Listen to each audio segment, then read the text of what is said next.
Hey crew, it's Pitt, and I'm back with some more psychology. Today we are diving back into the works of Carl Jung. We are reading from Aion and discussing as we go along the various points that are brought to light by the text. It is not the format for everyone, but people do find value in it, so you are more than welcome to tag along as we continue our exploration. Before we begin, however, if you are unfamiliar with me, any of my unconventional beliefs, or if at any point in time I lose you in terminology, there will be several playlists linked in the box down below so that you can get a better understanding of who I am and why I say the things that I do. If you find value, I ask that you do all the wonderful things down below. Give me a like, a share, a follow. Throw me a comment, whether you agree or disagree with anything that is stated. If you put it in the box and it remains respectful, it gets to remain up. If you truly find value, I ask that you hit the super thanks. Consider joining for a membership or picking up a copy of any of my books. The most pertinent to today is going to be the first two. A series of unconventional beliefs is how I overcame a lot of the things that hold us back and empowered myself through self realization to heal myself. The second one, the green stone, is my work in alchemy, spiritual, not chemical. I consider it to be the completion of the Mysterium Conjunctionis, Carl Jung's work, as well as the archetypes, which we will be dealing with in part today. With that being said, we are going to dive in and we shall continue our exploration of Ion. We are almost done. This is chapter 14. This will probably be a standalone chapter. The structure and dynamics of the self. The examples given in the previous chapters should be sufficient to describe the progressive assimilation and amplification of the archetype that underlies ego consciousness. Rather than add to their number unnecessarily, I will try to summarize them so that an overall picture results.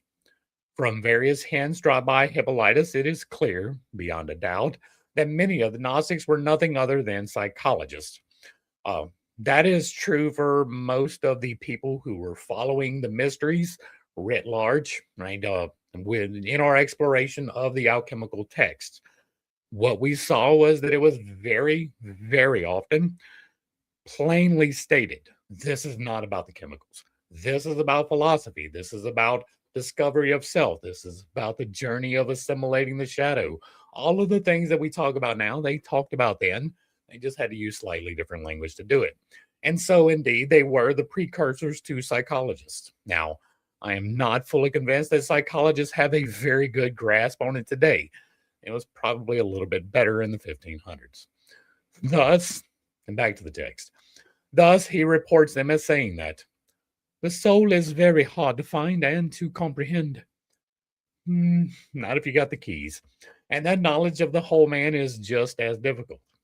For knowledge of man is the beginning of wholeness, but knowledge of God is perfect wholeness. You don't have knowledge of God. You have knowledge of what you believe that God is. You have knowledge of what other people have written down about what they think God is, but you don't know what God is. And you know how I know that? Because I don't. Right? And I have spent an awful lot of my time exploring that particular concept. And while I have plenty of guesses, I have a whole lot of assumptions. I have things that I even put out there as though they are fact. I don't know.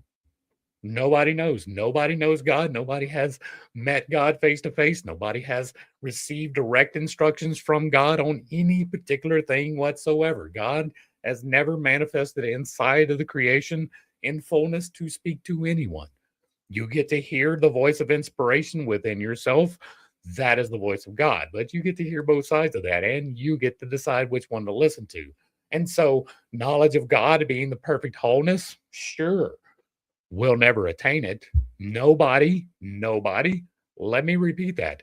Nobody can ever tell you what eternity is because nobody has been there. Right? And by that, I mean incarnated, right?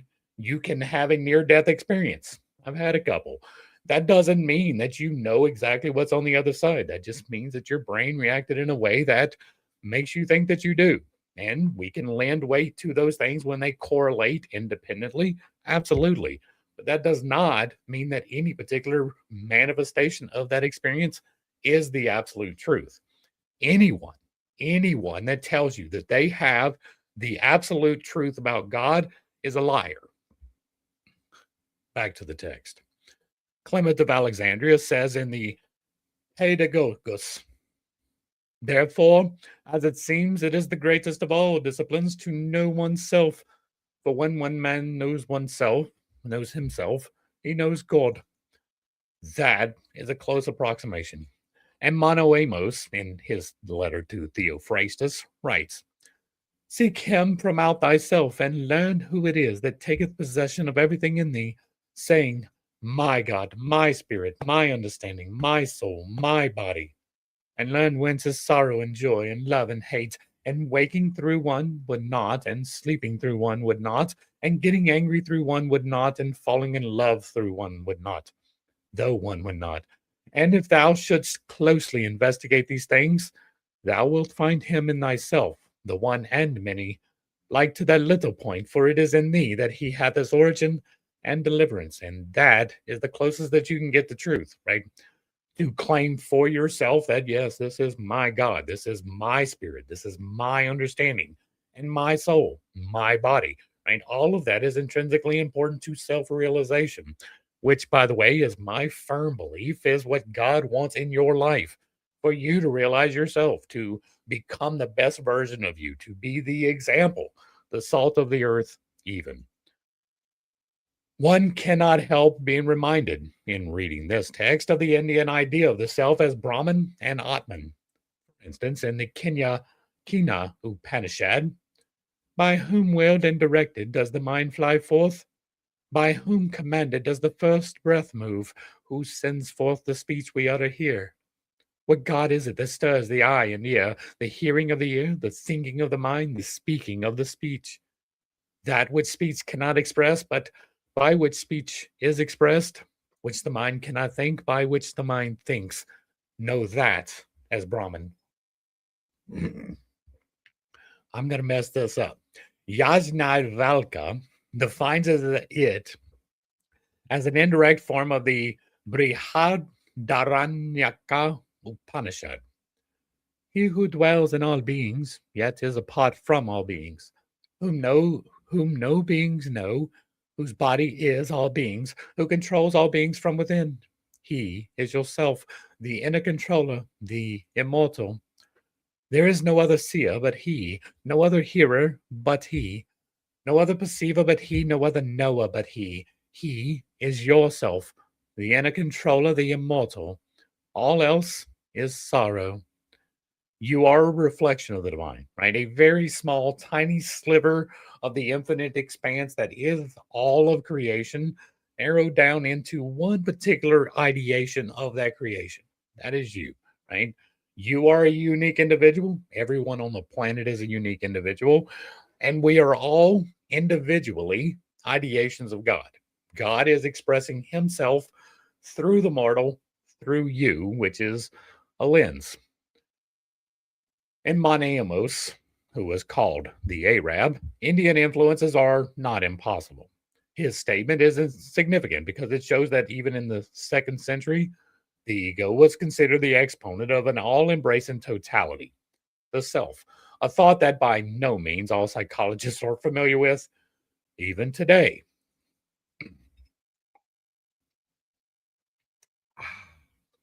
These insights in the Near East, as in India, are the product of intense introspective observation that can only be psychological.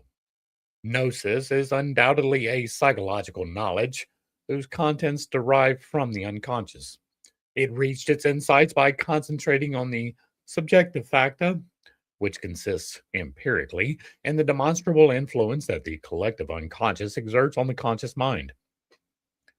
This would explain the astonishing parallelism between Gnostic symbolism and the findings of psychology of the unconscious. I would like to illustrate this parallelism by summarizing the symbols previously discussed. For this purpose, we must first of all, review the facts that led psychologists to conjecture an archetype of wholeness. An example, the self. These are, in the first place, dreams and visions. In the second place, products of active imagination in which symbols of wholeness appear. The most important of these are geometrical structures containing elements of the circle and quaternity, namely circular and spherical forms on the one hand, which can be represented either purely geometrically or as objects, And on the other hand, quadratic figures divided into four or in the form of a cross. They can also be four objects or persons related to one another in meaning or by the way they are arranged. Eight, as a multiple of four, has the same significance. Eight is the structure in motion, it is the completion of the project. There is a reason why eight is an important number. A special variant of the quartinity motif is the dilemma of 3 plus 1. 12, 3 times 4, seems to belong here as a solution to the dilemma and as a symbol of wholeness. Zodiac, year. 3 can be, but see, months are arbitrary designations. We kind of align them with the moon, and so it's not entirely arbitrary. But if we are going to break it down into seasons, we could have 4 months, right? They would be 90 days long, but we could do it. And we could have a spring month, a summer month, a winter month, and a fall month, not necessarily in that order. And so 12 is kind of an arbitrary number. It is the designation that we use. We could use 6, we could use 12, we could use 24. It is somewhat arbitrary. We do use 12. It is important for that reason, but to try to read into, right, that 12, 3 times 4 is solving the dilemma of 3 plus 1 is just simply not correct. It's just simply not going to work. 3 can be regarded as a relative totality since it usually represents either a spiritual totality that is a product of thought, like the Trinity, or else an instinctual chthonic one, like the triadic nature of the gods of the underworld, the lower triad. Psychologically, however, 3, if the context indicates that it refers to the self, should be understood as a defective quartinity or as a stepping stone towards it. And here, this is true. And this is a true thing. The number of manifestation is 138. And 1 is the wholeness. It is the everything, right? And from the wholeness, everything is created and nothing is created except from the wholeness. And so 1 is the most important number in manifestation. Everything comes from the 1. 3 is the Trinity in action. And the Trinity is source, spirit, self, right? Mind, body, spirit. However you want to particularly look at it. Now, mind, the soul, is the deciding agent. Source is obviously God, but spirit gets a little bit tricky, right? Spirit is comprised of 2 parts. It is one thing, but it is 2 parts of the one thing. It is both the positive and the negative. That problem that he is having up here with the 3 plus 1, that is the solution to that problem, right? It is a trinity. It is mind, body, and spirit, right? Or mind, soul, and mind, body, and source, right? That is the 3. Body is the corporeal, the mind is the deciding agent, the source is from which all comes. And the spirit is an expression of the source. It is both the positive and the negative, the creative and the destructive. And it is 2 things in one. It is the hermaphrodite of alchemy. And so when you see the 3 plus 1 is 4, it is the Trinity with all 4 parts being accounted for. And it is at once both 3 and 4. But 4 is you making the decisions between the positive and the negative. That is the quartinity all the way through. Every single instance that we see of the quartinity, that's what it is. And so 3 is the number of that trinity, right? It is bringing into alignment body, soul, and source so that you can achieve the things that you are actually meant to here. It is bringing into accordance the as below trinity of your lower chakras with the as above trinity of your upper chakras through the combining element of the heart to make another trinity, another set of 3, which is equally important in manifestation. So all of this is indeed a defective quartinity, right?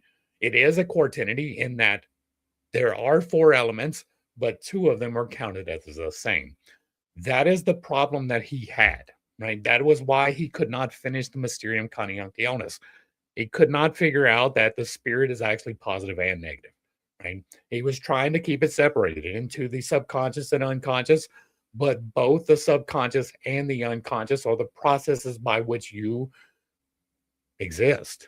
Right? You make decisions based upon your unconscious, But the unconscious pulls that from the subconscious, which in turn pulls it from the superconscious. Your DNA is written with knowledge of some things, right? And some of those things are incredibly important in your life. All right, back to the text. Empirically, a triad has a trinity opposed to it as its complement. The complement of the quaternity is unity. From the circle and quaternity motif is derived the symbol of the geometrically formed crystal and the wonder working stone. From here, analogy formation leads to the city, castle, church, house, and vessel. Another variant is the wheel, rota. The former motif emphasizes the ego's containment in the greater dimension of the self. The latter emphasizes the rotation, which also appears as a ritual circumambulation. Psychologically, it denotes concentration on and preoccupation with a center, conceived as the center of a circle and thus formulated as a point. This leads easily enough to a relationship to the heavenly pole and the starry bowl of heaven rotating around it. A parallel is the horoscope as the wheel of Beth. The image of the city, house, and vessel brings us to their content, the inhabitant of the city or house, and the water contained in the vessel. The inhabitant, in his turn, as a relationship to the quaternity and to the fifth as the unity of the four. No, he is the fourth, right? The inhabitant of the vessel is the fourth in the Trinity, right? That is what it is. It's not a fifth, it is the fourth, which completes the three. The water appears in modern dreams and visions as a blue expanse, reflecting the sky, as a lake, as four rivers, e.g., Switzerland as the heart of Europe and with the Rhine, the Sino, Rhone, and Inn, or the Garden of Eden with the Gihon, Pison, Hiddekel, and Euphrates as healing water or consecrated water, etc. Sometimes the water is associated with fire or even combined with it as fire water. Yes. And why? Because it is literally the representative of both fire and water. Right? Spirit is both water and fire. Right? That's what I've been rambling on about for the last whatever. And so it is a healing water, a consecrated water. It is the epitome of the rivers and the seas. All of that is real, right? Water is one of the four elements. Your body represents earth. The blood flowing in it, or the blood in it, represents the water, and the flowing of that blood represents the fire. Right? You, as the deciding agent, represents air. Those are the four elements with no need for a fifth one. There is no need to interject spirits or whatever into the understanding of the quaternity because the quaternity already contains that element. The inhabitant of the quadratic space leads to a human figure. Apart from the geometrical and arithmetical symbols, arithmetical, this is the commonest symbol of the self. It is either a god or is godlike being, a prince, a priest, a god, great man, and historic personality, a dearly loved father and admired example, the successful elder brother. In short, a figure that transcends the ego personality of the dreamer. They are corresponding feminine figures in a woman's psychology. Just as the circle is contrasted with the square, so the quaternity is contrasted with the 3+1 motif, and the positive, beautiful, good, admirable, and lovable human figure with a demonic, misbegotten creature who is negative, ugly, evil, despicable, and an object of fear. Yes, the opposites, even. Like all archetypes, the self has a paradoxical, antinomial character. The self contains all of it, right? That's the other thing, right? There are the four divisions of the mind, right? There is the conscious, the unconscious, the subconscious, and the superconscious. And all four of those wrapped up in a nice little circle would be the self, right? It is the comprising of all four of those elements. It is male and female, old man and child, powerful and helpless, large and small. The self is a true complexio oppositorum, Yes, it is. Though this does not mean that it is anything like as contradictory in itself.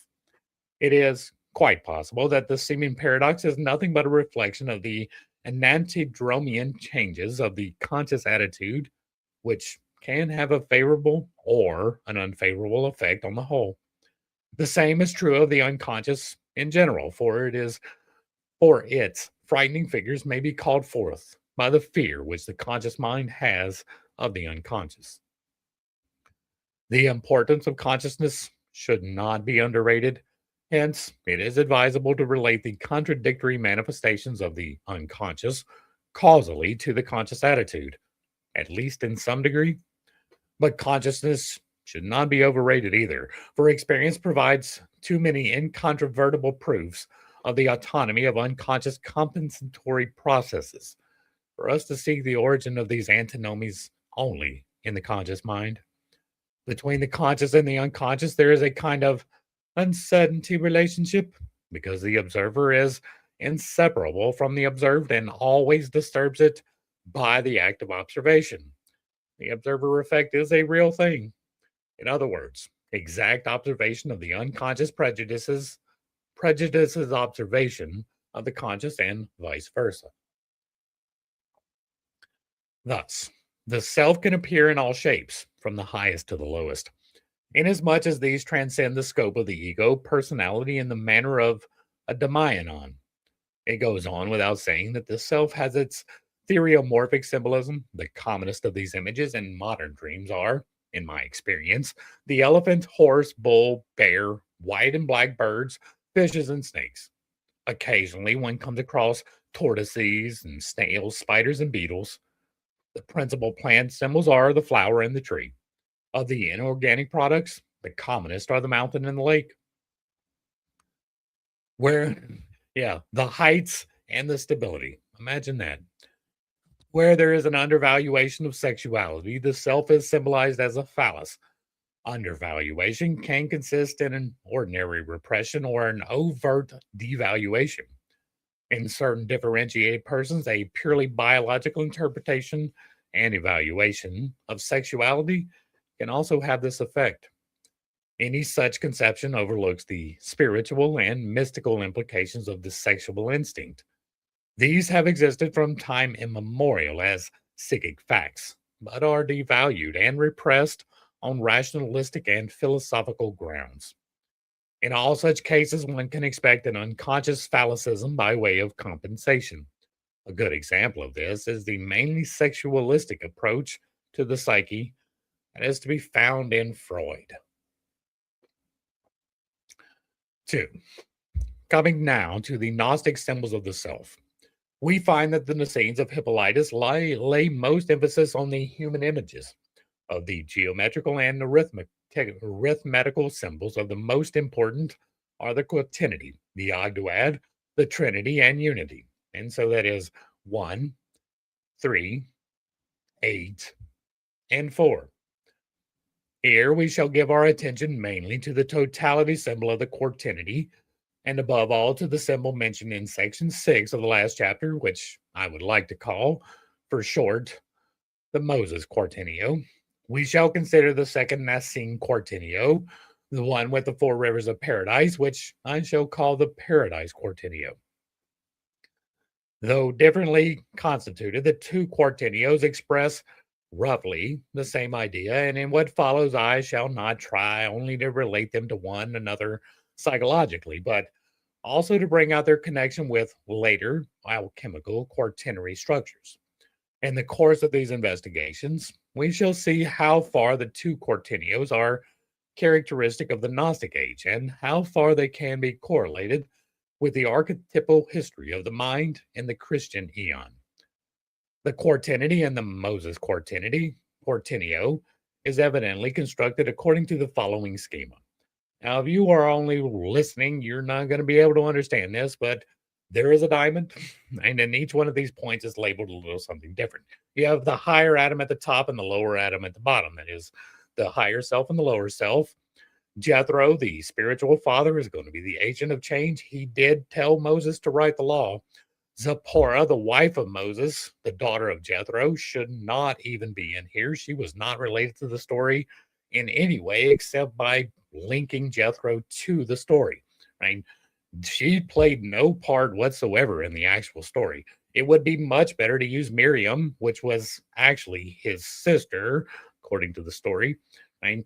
And so this does not necessarily make sense. Now, this is using Zipporah as the stasis agent, which really is probably not going to fit. It also has Moses here as the deciding agent, right? The consciousness is going to be this deciding agent as opposed to the mother sister anima. And again, that is just simply not going to work. This is supposed to be a quartinian, right? What is a quartinio? It is 4 points. Generally speaking, fire, air, water, and earth. How many points do we have here? 1, 2, 3, 4, 5, 6. Well, that makes it not a quartinio, doesn't it? That is wild. That is wild. How do you even call that a quartinio? It is not. Like literally 4 parts. Quartinio. The lower atom corresponds to the ordinary mortal man, Moses to the culture hero and lawgiver, and thus, on a personalistic level, to the father. Dogma ran deep with Jung from his father. I absolutely. In Adam and Archetype, Jung speaks with Wolfgang Pauli about that diamond and his correlation with physics. Fun read. Right? I'm not even saying that this is necessarily wrong. The labeling is wrong, but the understanding can be there, right? But the labeling is absolutely wrong, right? Jethro would be the fire agent in this. He was. What are you doing? You need to write some laws and enforce them. Make some judges. Get them in here and do this thing, right? That is absolutely the change agent. Miriam would have to be the stasis agent in this because if you actually read the book, she was the stasis agent, right? She was opposed to him dating the black chick when they went to Ethiopia by accident. You know, God got lost and led them to Ethiopia, and he picked up a black chick and brought her home with him. And that caused a considerable amount of problems between Miriam, Aaron, and Moses, right? That would be her resisting the change of this new type of person coming into the situation. She's going to be the stasis agent.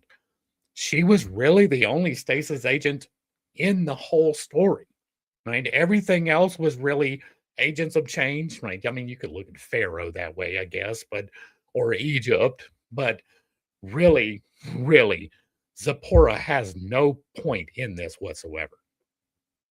Now, if you're looking at the typology of the mind, that is divided into 5, right? There is the quartinity, which is 2, and then there is the extra dimension of flexibility and rigidity, which runs crossways, making it a 3-dimensional thing. And then you got the plot points of the other 2 dimensions in that thing. And so there are 5 axes of reference for the mind, which is not even reflected here, right?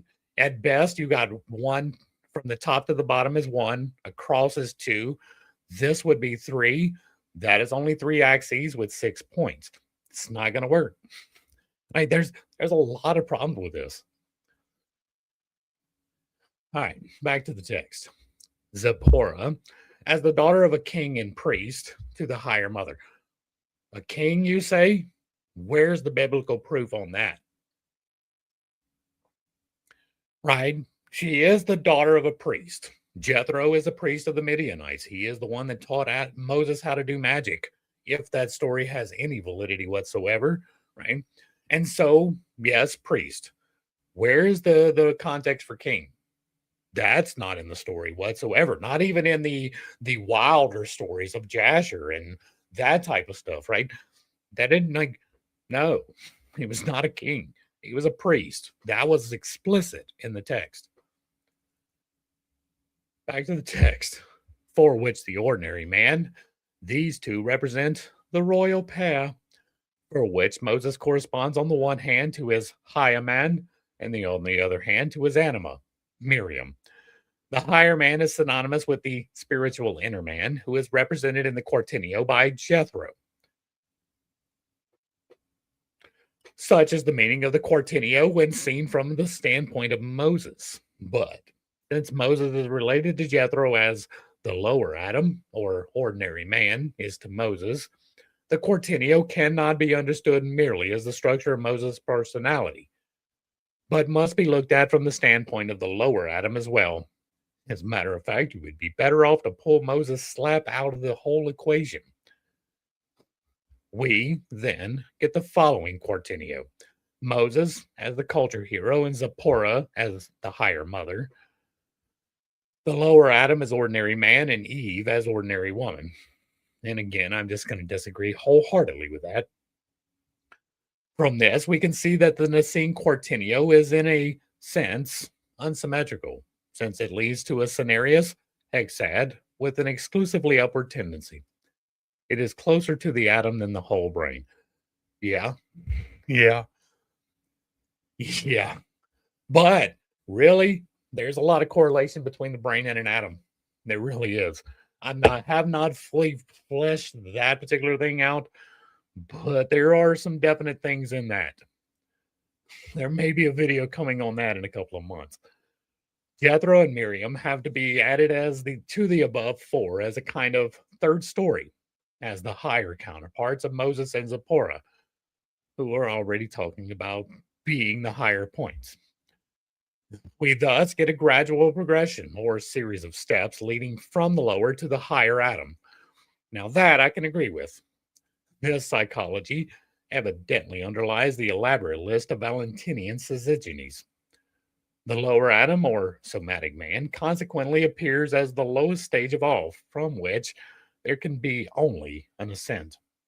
But as we have seen, the four persons in the Nicene Quartinio are chosen so skillfully that it leaves room not only for the incest motif, Jethro, Miriam, which is never lacking in the marriage Quartinio, but also for the extension of the ordinary man's psychic structure downwards towards the subhuman, the dark and evil side represented by the shadow. That is to say, Moses marries the Ethiopian woman, and Miriam, the prophetess and mother sister, becomes leprous, which is clear proof that her relation to Moses has taken a negative turn. Indeed it does. She dies shortly after that, and then they're not able to make water anymore. It is funny that when she dies, that's when he has to figure out how to strike the rock in order to break water pop out. Right? They were wandering through the desert with no water problems up until Miriam died. That is strange, right? And if she is the expression of water, that is double down. This is further confirmed by the fact that Miriam spoke against Moses and even stirred up his brother, Aaron, against him. And remember, Aaron was the actual mouthpiece of God in the story. Moses was just kind of tagging along. Accordingly, we get the following scenarios. The lower Adam, Eve, Moses, Ethiopian woman, Jethro, the heathen priest, and Miriam, the white leper. Though nothing is said against Jethro, the great wise one in the Bible story, yet as a Midianite priest, he did not serve Yahweh. That is patently and provably untrue. The worship of Yahweh, as a matter of fact, originated with the Midianites. That is provable. That is something that archaeology can show you if you would open your eyes and look at it. Yet as a Midianite priest, he did not serve Yahweh and did not belong to the chosen people. Now that is true, but that is primarily because there was no chosen people. God is not a racist, right? He didn't create all of creation and then say, but this one particular little group of people, this is the perfect people, right? Especially considering the actions thereof. But departs from them to his own country. He seems also to have borne the name Reguel, friend of God, and to have helped Moses with his superior wisdom. And how is he rewarded with that? What was the reward for helping Moses to set down the law? Do you know what it was? I'm going to tell you. You don't have to answer. The complete eradication of your people, right? They led the Israelites through the desert. That again is explicit in the text. Right? And so they led them through the wilderness to their goal, and then Moses sent Joshua back to Midian to completely eradicate all of the people, to destroy them utterly. That was the reward that they got for helping. No good deed goes unpunished, so they say. He is, accordingly, a numinous personality, the embodiment of an archetype, obviously that of the wise old man. I can disagree wholeheartedly with Moses being wise, who personifies the spirit in myth and folklore. The spirit, as I have shown elsewhere, has a dichotomous nature, just as Moses, in this case, represents his own shadow by taking to wife the black daughter of the earth. So Jethro, in his capacity as heathen priest and stranger, has to be included in the Quartinio as the lower aspect of himself, with a magical and nefarious significance, though this is not vouched for in the text. Right? Right. That is absolutely oppositional, even to the position that Jethro had in the text. That is directly oppositional. He was not dragging them down, he was lifting them up. As I have already explained, the Moses Quartinio is an individual variant of the common marriage Quartinio found in folklore. It could therefore be designated just as well with the other mythical names, the basic schema of the cross cousin marriage. Husband, cousin is wife, husband's sister, wife's brother. As numerous variants, for instance, the sister can be replaced by the mother, or the wife's brother by a father like figure. But the incest motif remains a characteristic feature, since the schema is primarily one characterizing the psychology of love relationships and also of the transference. It will, like all characterological schemata, obviously manifest itself in a favorable and an unfavorable form, for the relationships in question also exhibit the same ambivalence. Everything a man does has a positive and a negative aspect. The reader, therefore, should not let himself be put off by the somewhat scurrilous Gnostic nomenclature. The names are accidental, whereas the schema itself is universally valid. The same is true of the Shadow Quartinio, for which I have kept the same names because the biography of Moses offers certain features that are well suited to illustrate the shadow. Now, that is a true statement. The book of Exodus is slap ass full of expressions of the shadow. You read the law. The lower Cenarius reaches its nadir not in the lower Adam, but in his dark, theriomorphic preconfiguration, the serpent, who was created before man, or the Gnostic Nos. Shouldn't that be Nous? Accordingly, we have these structures shown for the facing page. Right? If this is not meant to be Nous, this is the first time I've seen it expressed as Naas. That I remember anyway.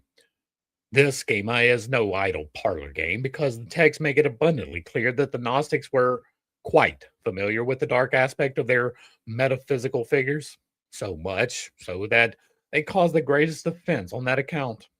One has only to think of the identification of the god with Priapus, or of the Anthropos with the Ithophalic Hermes.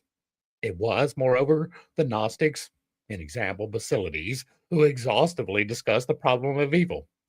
Whence comes evil? The serpentine form of the noose and the agathodemon does not mean that the serpent has only a good aspect.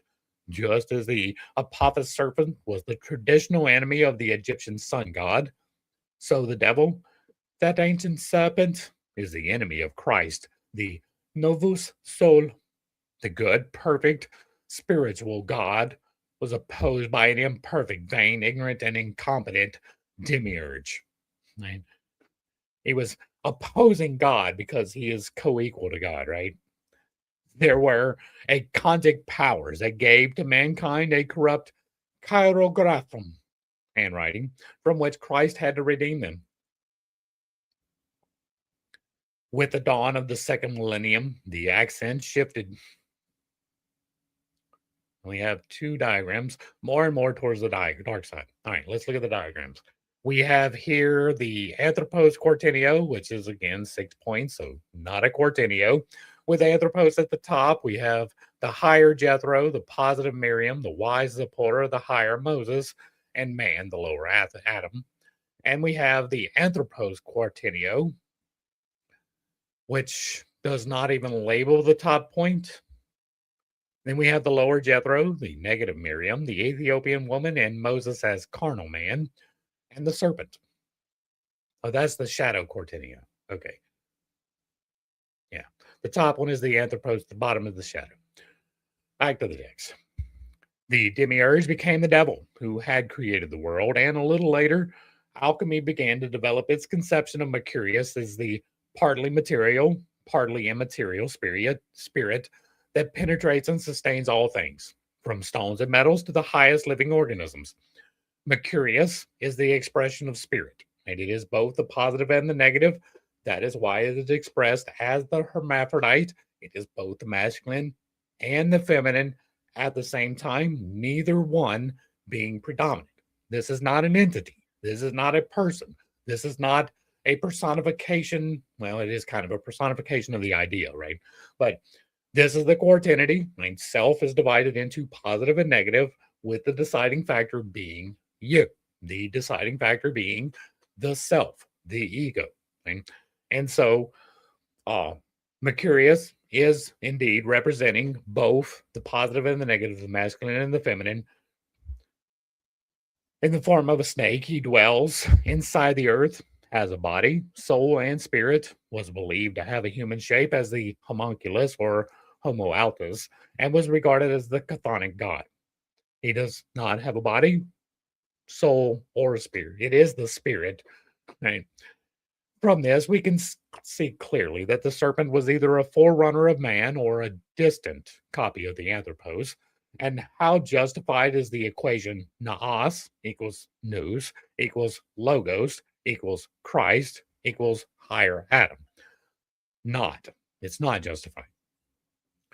The medieval extension of this equation towards the dark side had, as I have said, already been prepared by Gnostic Phallicism.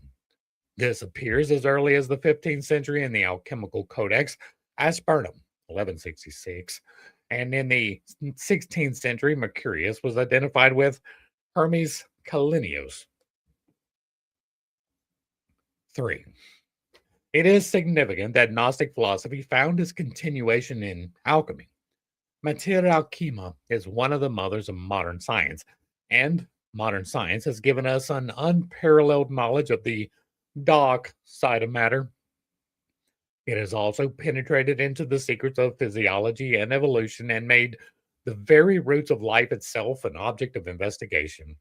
In this way, the human mind has sunk deep into the sublunary world of matter, thus repeating the Gnostic myth of the Nous, who, beholding his reflection in the depths below, plunged down and was swallowed in the embrace of physis. The climax of this development was marked in the 18th century by the French Revolution, in the 19th century by scientific materialism, and in the 20th century by political and social realism, which has turned the wheel of history back a full 2,000 years and seen the recrudescence of the despotism, the lack of individual rights, the cruelty, indignity, and slavery of the pre-Christian world, whose labor problem was solved by the ergastulum, convict camp. The transvaluation of all values is being enacted before our eyes. The development, briefly outlined here, seems to have been anticipated in medieval and Gnostic symbolism, just as the Antichrist was in the New Testament. How this occurred, I will endeavor to describe in what follows. We have seen that as the higher Adam corresponds to the lower, so the lower Adam corresponds to the serpent. For the mentality of the Middle Ages and of late antiquity, the first of the two double pyramids, the Anthropos Quartinio, represents the world of the spirit, or metaphysics, while the second, the shadow Quartinio, represents sublunary nature and, in particular, man's instinctual disposition, the flesh, to use a Gnostic Christian term, which has its roots in the animal kingdom, or, to be more precise, in the realm of warm-blooded animals. The nadir of this system is the cold-blooded vertebrate, the snake. For with the snake, the psychic rapport that can be established with practically all warm-blooded animals comes to an end. That the snake, contrary to expectation, should be a counterpart of the anthropos is corroborated by the fact of a special significance for the Middle Ages that it is on the one hand a well-known allegory for Christ, and on the other hand appears to be equipped with the gift of wisdom and supreme spirituality. Now, Os is Hebrew for snake, apparently, so he's speaking of the lower noose. Sounds fine to me. Like, I was just completely unfamiliar with the term altogether. Like, I don't recall seeing it before. I may have. Like, stuff like that just falls out of my mind sometimes, but I really don't remember that. The second of these quartinios is the negative of the first. It is its shadow. By shadow, I mean the inferior personality, the lowest levels of which are indistinguishable from the instinctuality of an animal. This is the view that can be found at a very early date in the idea of the excrescent soul of Isidorus. We also meet it in Origen, who speaks of the animals contained in man. Since the shadow in itself is unconscious for most people, the snake would correspond to what is totally unconscious and incapable of becoming conscious, but which, as the collective unconscious and as instinct, seems to possess a peculiar wisdom of its own and a knowledge that is often felt to be supernatural. This is the treasure which the snake or dragon guards, and also the reason why the snake signifies evil and darkness on the one hand and wisdom on the other. It's because that snake goes all the way around like the Ouroboros. Its unrelatedness, coldness, and dangerousness express the instinctuality that, with ruthless cruelty, rides roughshod over all moral and any other human wishes and considerations, and is therefore just as terrifying and fascinating in its effects. As is something missing here? This is weird. Like this stops, right? Just as terrifying and fascinating in its effects as. This is a whole new paragraph. In alchemy, the snake is the symbol of Mercurius non Vulgi, who was bracketed with the god of revelation, Hermes. Both have a pneumatic nature. The serpent's Mercury is a chthonic spirit who dwells in matter, more especially in the bed of original chaos hidden in creation. The Massa Confusa, or Globusa. The snake symbol in alchemy points back to historically earlier images. Since the opus was understood by the alchemist as a recapitulation or imitation of the creation of the world, the serpent of Mercurius, that crafty and deceitful god, reminded them of the serpent in the Garden of Eden, and therefore of the devil. The tempter, who, on their own admission, played all sorts of tricks on them during their work. Mephistopheles, whose aunt is the snake, is Goethe's version of the alchemical familiar, Mercurius.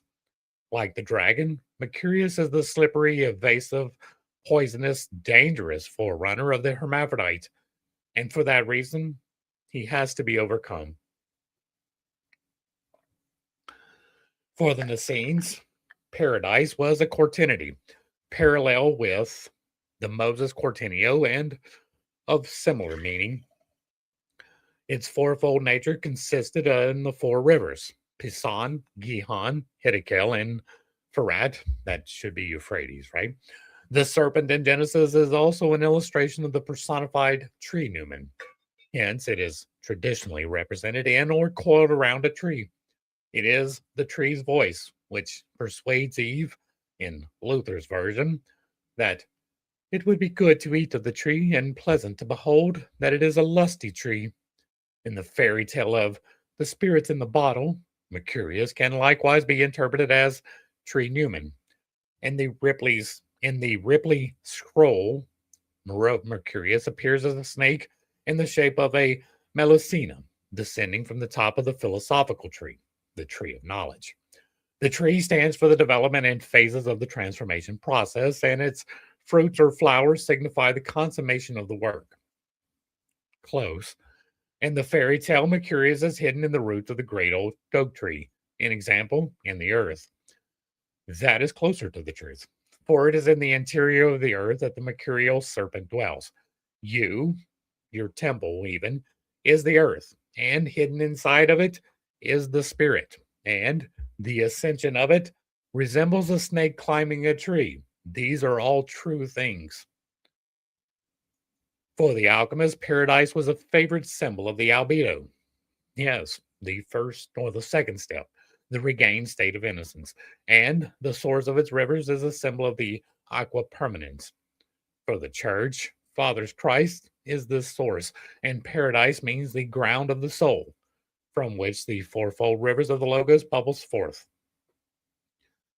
We find the same symbol in the alchemist and mystic Jordan Portage, the mystic John Portage. Divine wisdom is a new earth, the heavenly land, for from this earth grew all the trees of life. Thus did paradise rise up from the heart and center of this new earth, and thus did the lost Garden of Eden flourish in greenness. The snake symbol brings us to the images of paradise, tree, and earth. This amounts to an evolutionary regression from the animal kingdom back to plants and inorganic nature, epitomized in alchemy by the secret of matter, the lapis. Here, the lapis is not to be understood as the end product of the opus, but rather as its initial material. That would be the earth that is the temple, right? The stone before the refinement would just be the lapis. After the refinement would be the lapis philosophorum, which is the philosopher's stone, which is the heart. This arcane substance was also called lapis by the alchemist. The symbolism here described can be represented diagrammatically and as another quartillo or double pyramid. And again, 6 points is not a quartillo, but we have the serpent at the top and the lapis at the bottom. We have Gihon, Hiddekel, Euphrates, and Pison as the 4 rivers flowing from the tree. The lapis was thought of as a unity and therefore often stands for the prima materia in general. Yeah, okay, yeah. Right, lapis being the stone, stone being the prima materia from which things are formed, and the record of the change. But just as the latter is a bit of the original chaos, which was believed to be hidden somewhere in metals, particularly in mercury or in other substances, it is not in itself a simple thing, as the name massa confusa shows. So too, the lapis consists of the 4 elements, or has to be put together from them. Well, it is using them for sure. I mean, in the chaos, the elements are not united, they are merely coexistent and have to be combined through the alchemical procedure. They are even hostile to one another and will not unite of their own accord.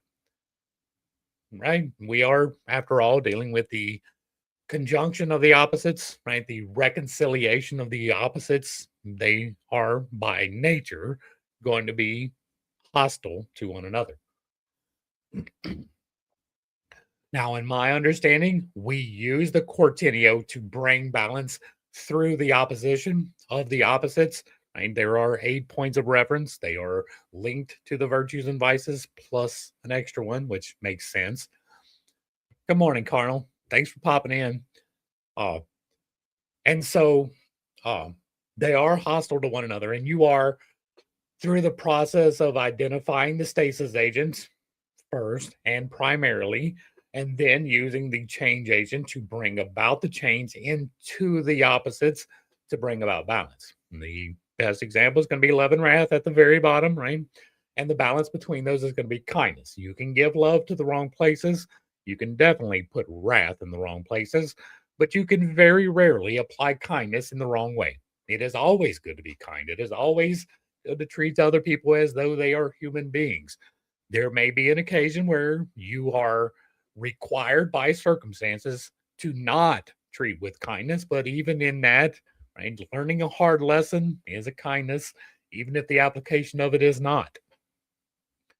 And so I am in accordance with that, right? They are hostile to one another, and it is about bringing balance through the quartinity, which is actually 4 points and not six. They represent, therefore, an original state of conflict and mutual repulsion.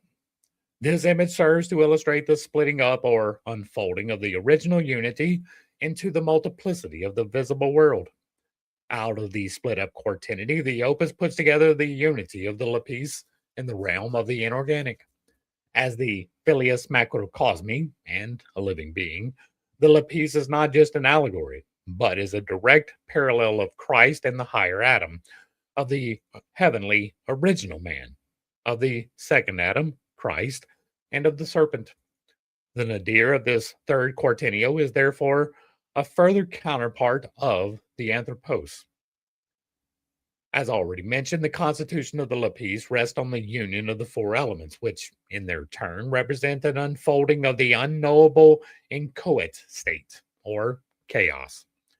This is the prima materia, the arcanum, the primary substance, which in Paracelsus and his followers is called the increatum and is regarded as co-eternal with God, a correct interpretation of the tehom in Genesis 1:2. And the uncreated earth was without form and void, and darkness was upon the face of the deep, and the Spirit of God brooded over the face of the waters. This primary substance is round, massa globusa, rotundum. Like the world and the world soul, it is in fact the world soul. Like the world and the world soul. It is in fact the world soul and the world substance in one. It is the stone that has a spirit, in modern parlance, the most elementary building stone in the architecture of matter, the atom, which is an intellectual model. The elementary building stone is actually going to be the proton. If there is a proton, it is an element. If there is not a proton, it is not an element. And the number of protons that are contained clearly define what element it is. If there is one, it is hydrogen. If there is two, it is helium. If it is three, it is lithium, with zero exceptions. The alchemists describe the round element now as primal water, now as primal fire, or as pneuma. They are doing both. It is not separate, right? I mean, it is kind of separate, but it is the same thing, right? It is the spirit, fire and water. Or as pneuma, primal earth, or corpusculum nostrae sapientiae, the little body of our wisdom. As water or fire, it is the universal solvent. As stone and metal, it is something that has to be dissolved and changed into air. Pneuma, spirit. This lapis symbolism can once more be visualized diagrammatically as a double pyramid. We have the lapis at the top and rotundum at the bottom, air, water, earth, and fire surrounding. Right now, like this, like lapis is literally the earth. It is literally the same thing. Zosimos calls the rotundum the omega element, which probably signifies the head. The skull is mentioned as the vessel of transformation in the Sabaean treatise, Platonus Liber Catorum, and the philosophers styled themselves children of the golden head, which was probably synonymous with Filii Sapientiae. The vas was often synonymous with the lapis, so that there is no difference between the vessel and its content. In other words, it is the same arcanum. According to the old view, the soul is round and the vessel must be round too, like the heavens or the world. The form of the original man is round. Accordingly, Dorn says that the vessel should be made from a kind of squaring of the circle, so that the spirit and the soul of our material, separated from its body, may raise the body within them to the height of their own heaven. Dorn was definitely on to something. The anonymous author of the Scholia to the Tractus Aureus also writes about the squaring of the circle and shows a square whose corners are formed by the four elements. In the center, there is a small circle. The author says, reduce your stone to the four elements, rectify and combine them into one, and you will have the whole magistry. This one, to which the elements must be reduced, is that little circle in the center of the squared figure. It is the mediator making peace between the enemies or elements. Yes, as a matter of fact, right? That's it, right? We have the source, which is divided into the positive and negative, the fire and the water.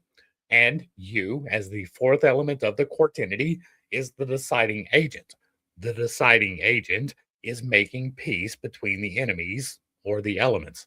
That is exactly what I say. In a later chapter, he depicts the vessel, the true philosophical pelican, as shown on the next page. He comments, A is the inside, as it were, the origin and source from which the other letters flow, and likewise the final goal to which all the others flow back, as rivers flow into the ocean or into the great sea. We're going to look at it real quick. And this is not correct. Right? If A was at the top where C is, then it would be correct. Right? If A was there and we had B and then C, that is the primary division into positive and negative, and then we have at the bottom the deciding agent, that is a working quaternion. 5 is not a quaternion. The invisible one is everywhere. Humans are with free will. If we are loving and live in light and truth, we are a vessel of that source. Authenticity is in every moment word made manifest. That is very close to truth, right? Like the invisible one is everywhere. I am fully in agreement with that. All things are one. I am fully in agreement with that, right? Everything is a proton in its barest sense. And so everything is derived from the one source that is the spirit, right? Or the spirit is the manifestation of the creator inside of the creation. And we are a reflection of that. We are enabled as a reflection of the divine to make choices. That is the free will. If we are loving and live in light and truth, that part is not necessarily correct. Right? That is the goal. That is what we should be doing. Absolutely, I am in agreement with that. But even if you are not in agreement with loving life and light, you are still exercising your free will. That is my only real point of contention with that. We are a vessel of that source. And as that, we reflect both the positive and the negative. We get to decide whether we are going to reflect the positive or the negative. And authenticity in every moment is the word made manifest. The word is change. It is literally the spirit being changed. And so I am in agreement with that as well. This explanation is enough to show that the vessel is nothing but a mandala, symbolizing the self or the higher atom with his four emanations, like Horus with his four suns. The author calls it the Septenarius Magicus Occultus, the hidden magic number 7. And I disagree with 7 being the magic number. I think it's 8. I have a lot of reasons for that. I got a whole video on that. Likewise, the fundamental, what is it called? I'll have to remember to try and link it, but I do have a video on that. Oh, wait, what happened? All right, go do what I'm telling you. Likewise, Maria, the prophetess, says, the philosophers teach everything except the hermetic vessel, because that is divine and is hidden from the Gentiles by the Lord's wisdom. And they who know it not, know not the true method because of their ignorance of the vessel of Hermes. You are residing inside of the vessel of Hermes. Theobald D. Hoagland adds, Signor says that the vision thereof is more to be sought after than knowledge of the scriptures. I am in 100% agreement with that. Maria, the prophetess, says, this is the vessel of Hermes, which the Stoics hid, and it is no negromantic vessel, but is the measure of thy fire, mensura ignis tuli. And again, you are in the vessel. Right? You are a spiritual being having a human experience, to quote Drumvolo. And so, yes, it is clear from these quotations that the vessel had a great and unusual significance. Phileathles, summing up the innumerable synonyms for Mercurius, says that Mercurius is not only the key to the alchemical art, and that two-edged sword in the hands of the cherub who guards the way to the tree of life, but also our true hidden vessel, the philosophic garden wherein our sun rises and sets. I am in agreement. Again, Mercurius is the positive and the negative. It is the spirit. This helps us to understand, more or less, the strange advice given by Johannes de Rupestica. Have a vessel made after the manner of a cherub, which is the figure of God, and have 6 wings after the fashion of 6 arms, turning back on themselves, and above a round head, and put within this vessel the said burning water, etc. Right? Now, the only way that this works, right, is if you are the expression of the figure of God. There, you don't have 6 wings, you don't have 6 arms. This is an allegory. I don't believe that it's going to be an accurate one, but it might be. I don't have enough to really get into it, right? But the definition of the cherub as the figure of God suggests that Rupasisa is referring here to the vision of Ezekiel, which was arranged in such a way that a horizontal section through it would produce a mandala divided into 4 parts. This, as I have already mentioned, is equivalent to the squaring of the circle, from which, according to one alchemical recipe, the vessels should be constructed. The mandala signifies the human or divine self, the totality or vision of God, as in this case is quite clear. Naturally, a recipe of this sort can only be understood philosophically, that is, psychologically. It then reads, make the hermetic vessel out of your psychic wholeness and pour into it the aqua permanens or aqua doctrinae, one of whose synonyms is venom ardens, see Ripesca's burning water. This would be a hint that the adept should inwardly digest and transform himself through the alchemical doctrine. That I am in agreement with. Creator is experiencing itself through creation, to clean itself, to continue eternal life. On the frequency of walking in truth, your every breath given word will manifest. It's by choice. Kingdom, there's more to that, but it ain't there yet. I'm not in disagreement with that either, right? I am fully in agreement with that, actually. The creator is experiencing itself through the creation. That includes you, but it includes everything else around you as well. The air and inanimate objects. They are all experiences of the creator. Where we get tied down and get it wrong is when we try to limit that experience to simply our own. Obviously, we are the epitome of everything, so God must look like us. In this connection, we can also understand what the Aurora Consurgence, Part 2, means when it speaks of the Vas Naturale as the matrix. It is the one in which there are 3 things, namely water, air, and fire. The vast natural, right? That is going to be the vase of natural.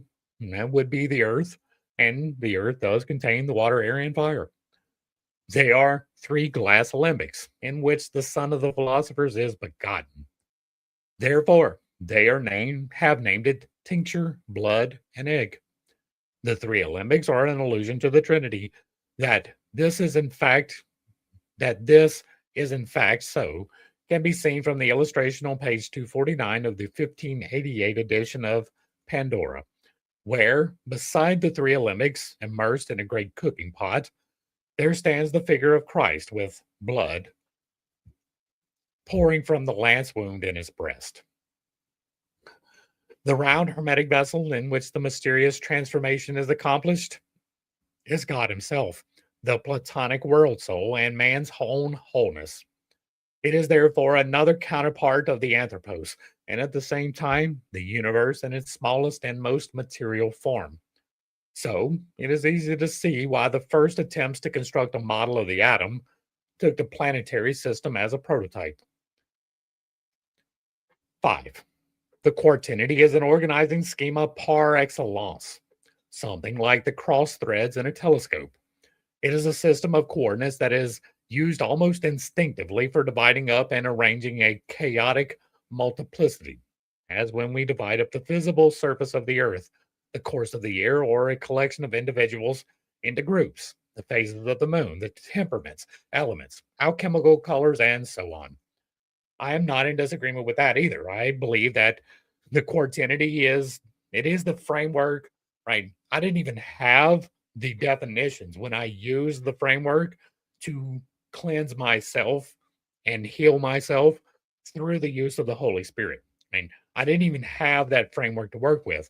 It would have been so much easier if I would have understood stasis and change objects, free will and stasis. Like, if I would have got the quartinity, it would have been a whole lot easier to get right mentally, to kick depression and anxiety completely to the curb.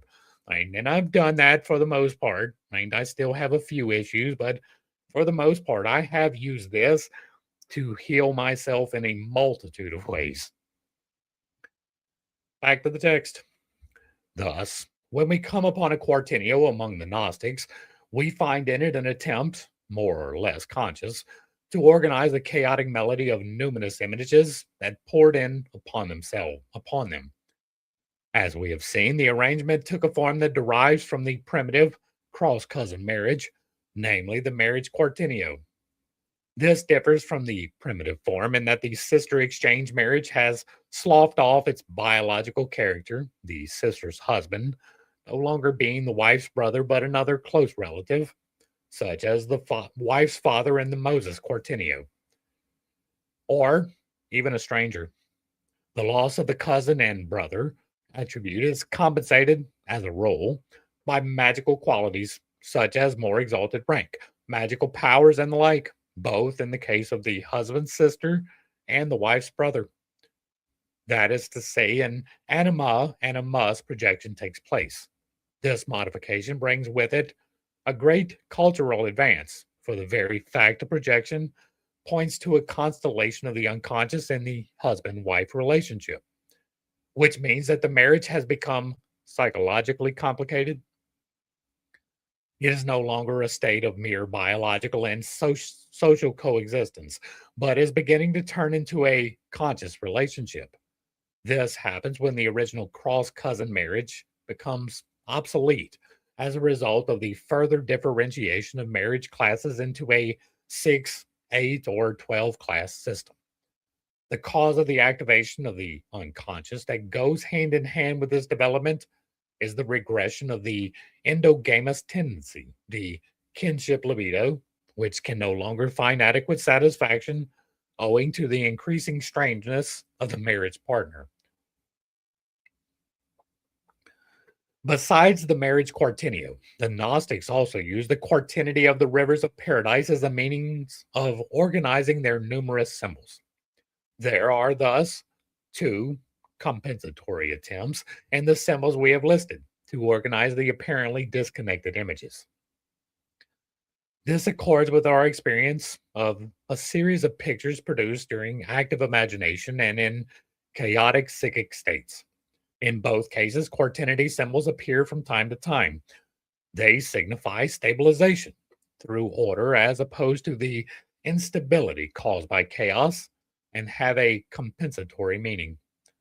The four quartinios depicted above are first and foremost an attempt to arrange systematically the almost limitless wealth of symbols in Gnosticism and its continuation, alchemy.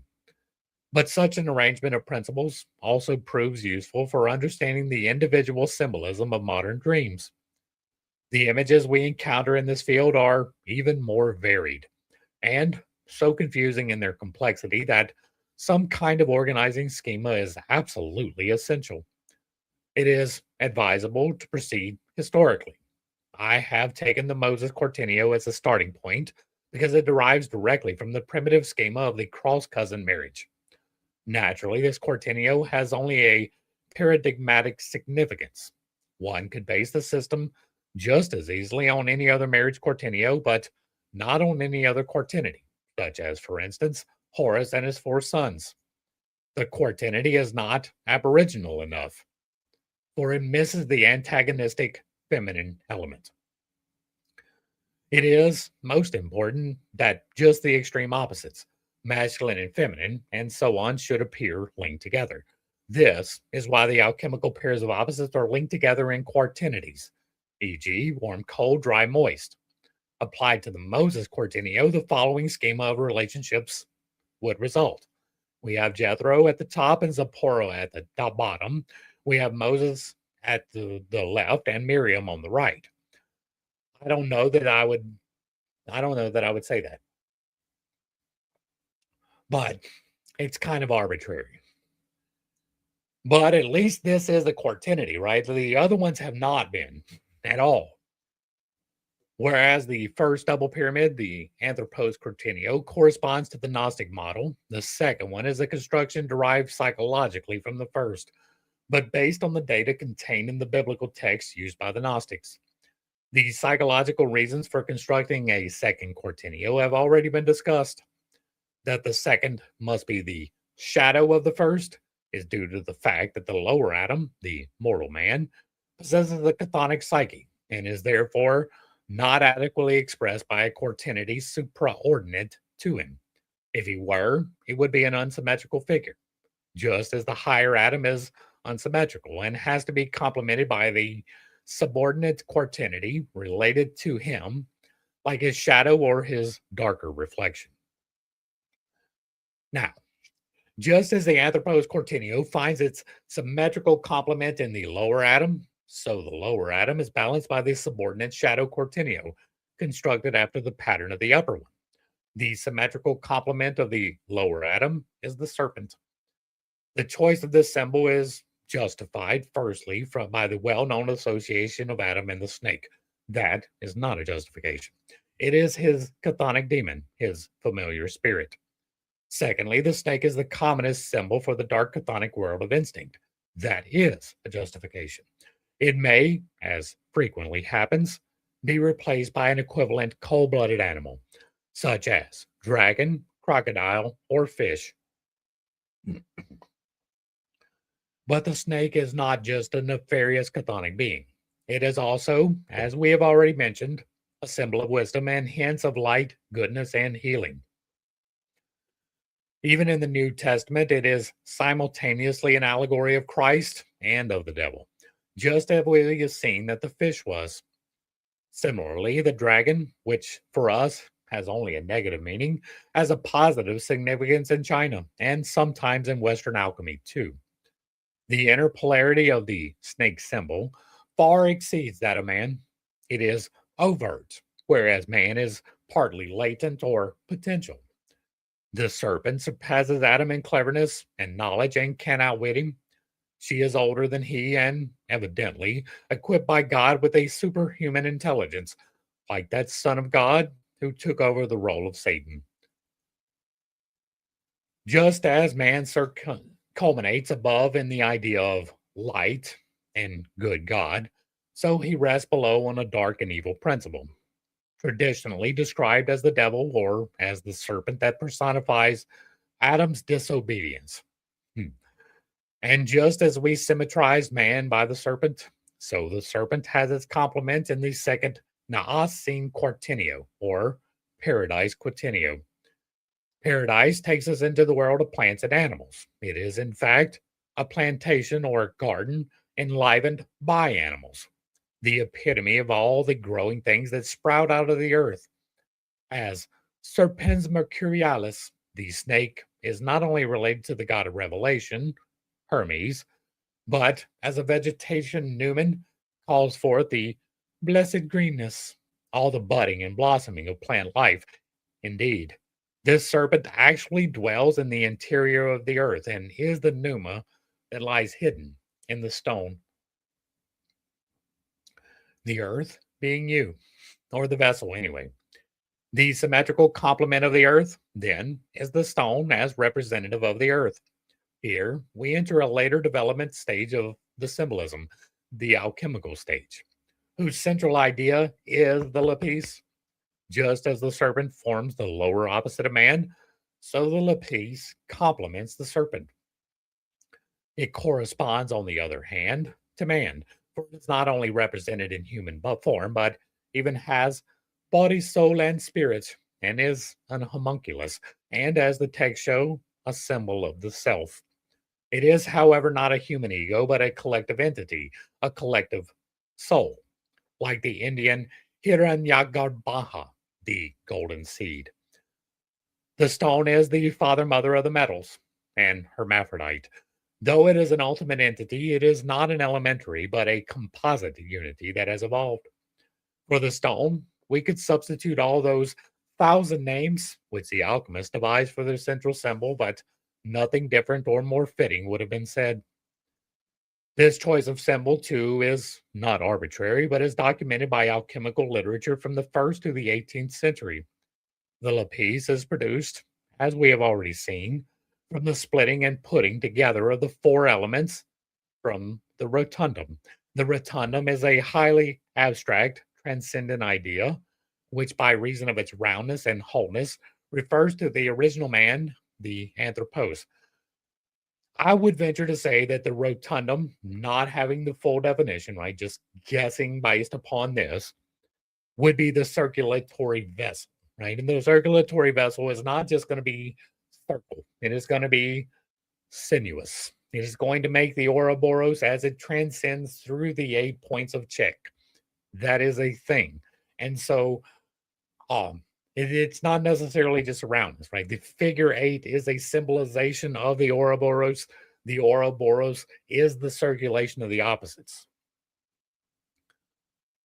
And so for me, this is better symbolized by the process, and the process is going to be the circulation, not necessarily just the vessel.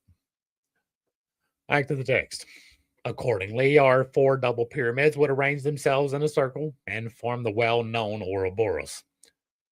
At the fifth stage, the rotundum would then be identical with the first. That is to say, the heavy darkness of the earth, metal, as a secret relationship to the anthropos. That is obvious in alchemy, but occurs also in the history of religion, where the metals grow from Gaomart's blood. This curious relationship is explained by the identity of the lowest, most material things with the highest and most spiritual, which we have already met in the interpretation of the serpent as a chthonic and, at the same time, the most spiritual animal. In Plato, the rotundum is the world soul and a blessed god. We shall now try to condense the argument of the previous chapter and represent it graphically. Vertically arranged, our schema looks like this. That is almost half of it. What we have here is a chart, right? There are 5 diamonds, 4 smaller and set inside of the bigger one. The bigger one is labeled Anthropos Diabolus Rotundum Christos, and the points in between are Homo Serpens Lapis. In the diagram, I have emphasized the point of greatest tension between the opposites, namely the double significance of the serpent, which occupies the center of the system. Now, you can look at this as the as above and the as below being bound together. That's how I would look at it, but this isn't really a good representative of that because it should be a singular triangle at the top and a singular triangle at the bottom. Being an allegory of Christ as well as of the devil, it contains and symbolizes the strongest polarity into which the anthropos falls when he descends into physis. The ordinary man has not reached this point of tension. That is true. He has it merely in the unconscious, an example, in the serpent.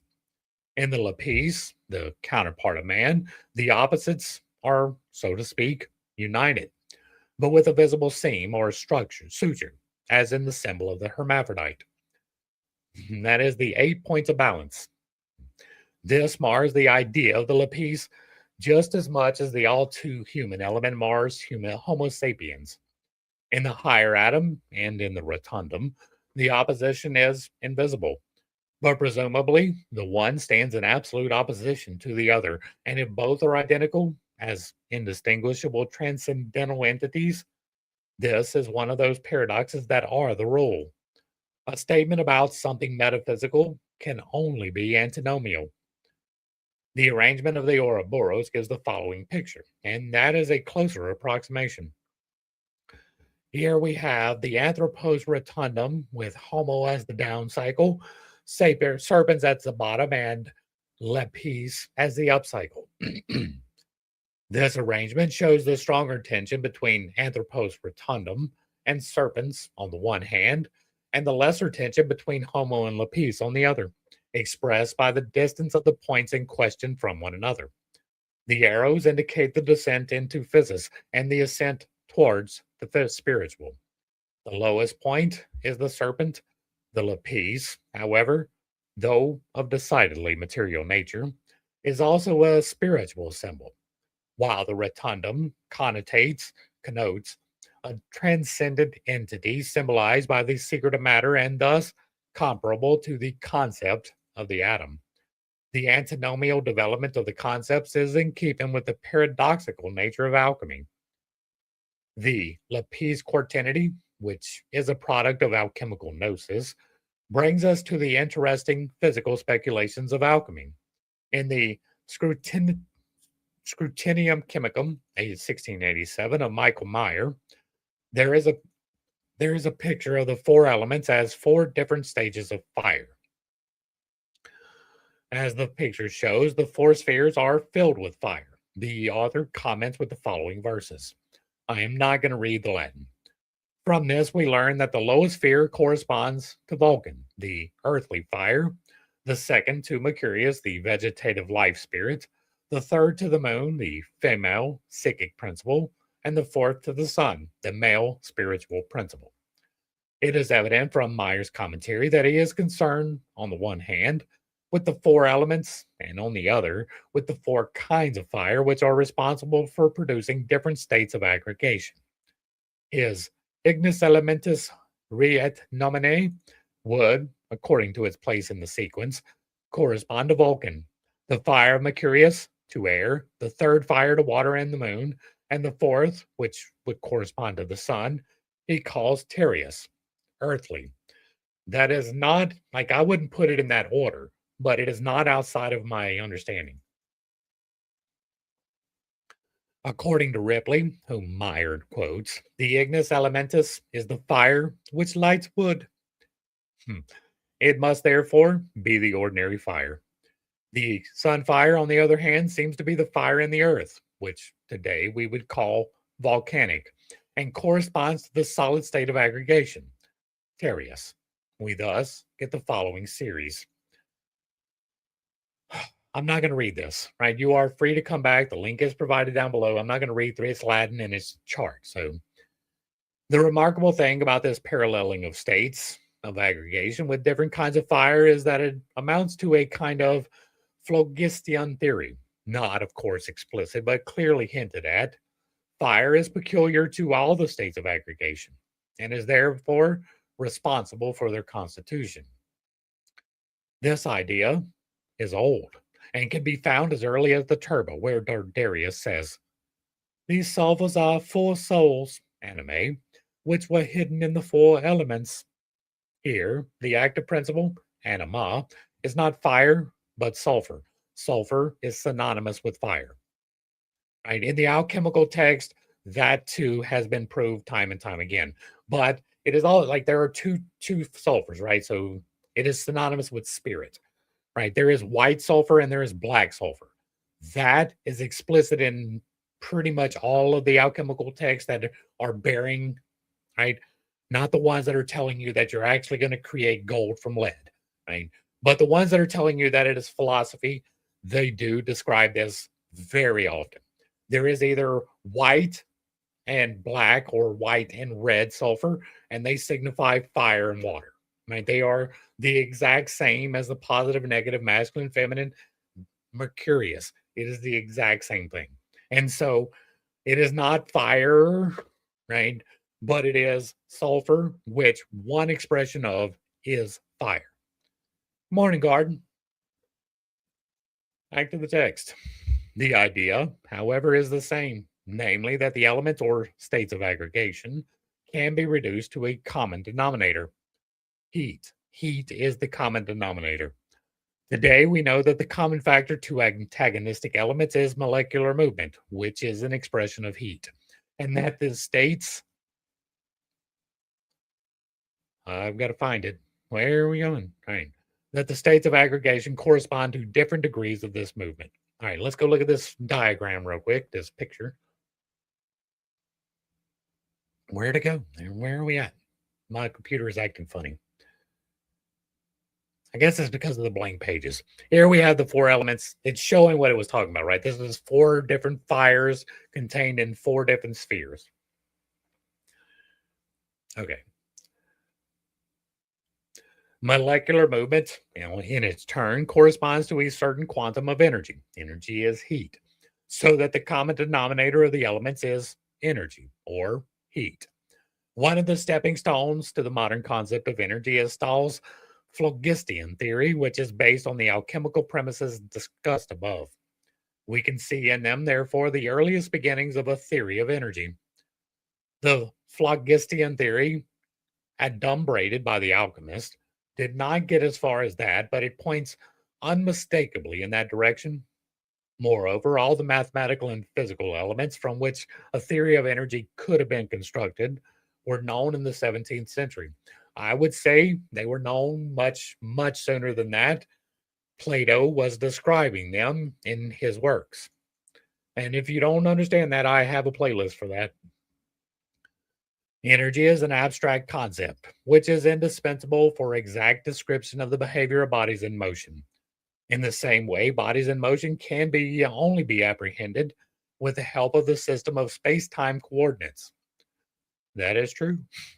Wherever movement is established, it is done by means of the space-time quaternion, which can be expressed by the axiom of Maria, 3 plus 1, or by the sesquiternion proportion, 3 to the fourth.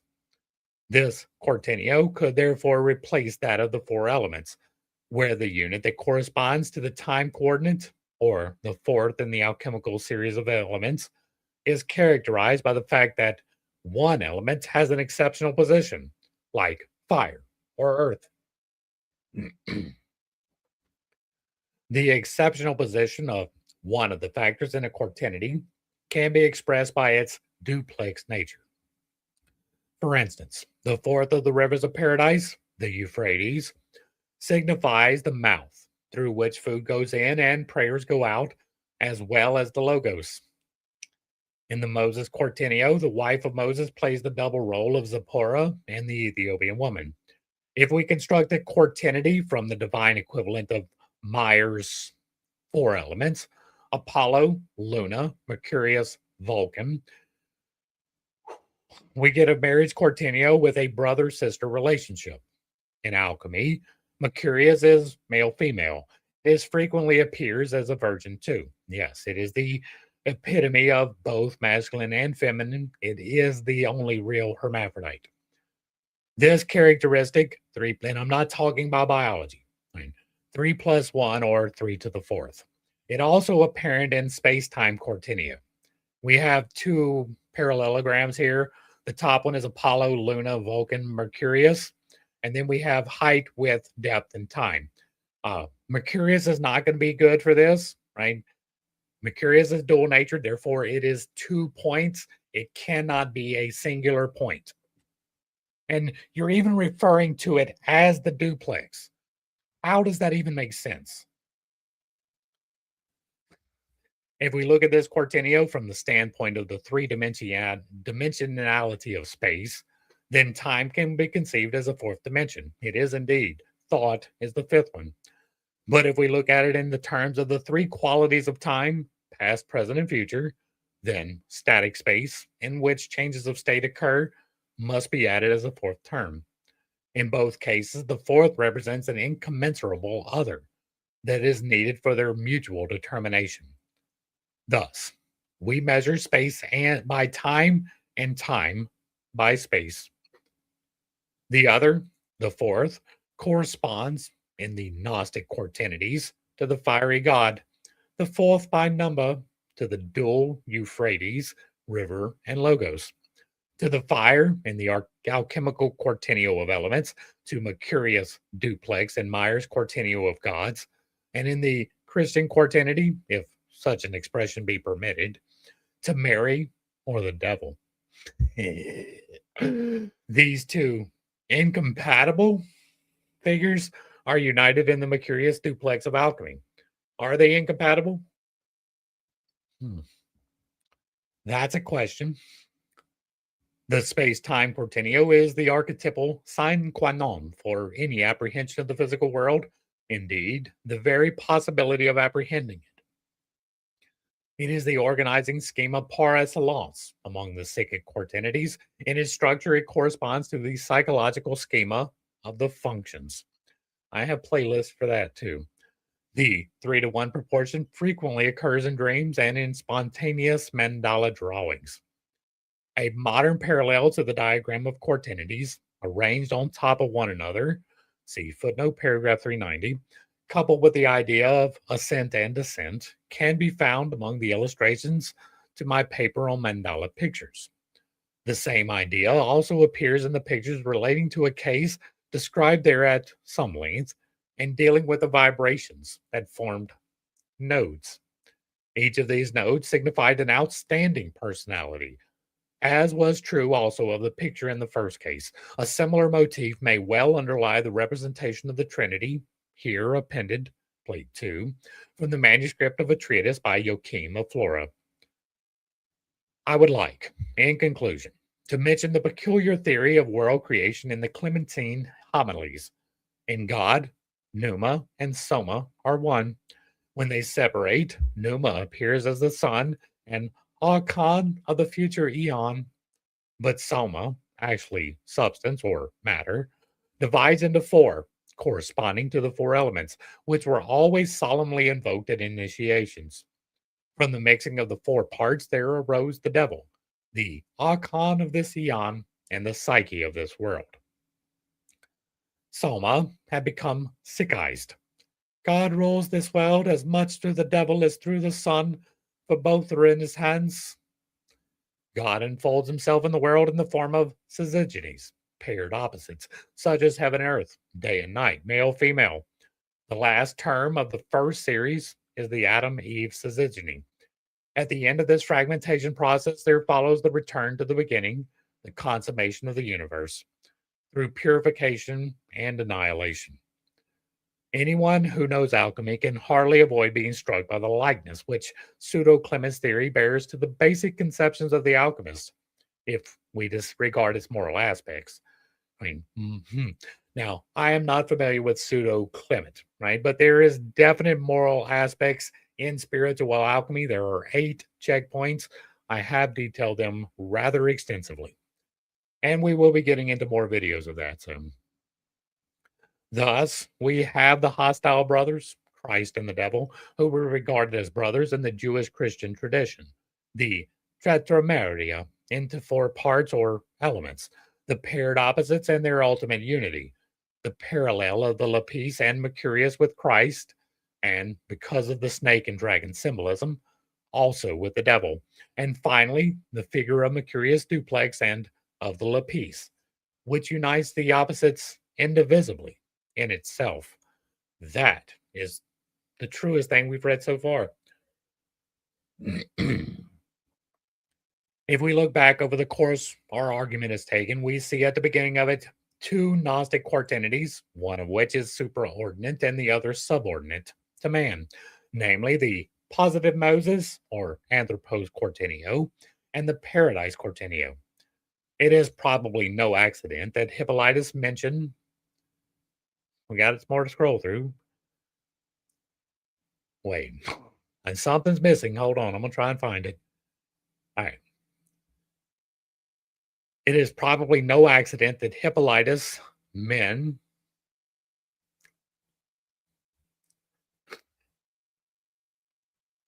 precisely these two quantities, or that the Essenes knew only these. For the position of man is, in their system, closely connected with the higher atom, but is separated from the chthonic world of plants and animals, namely paradise.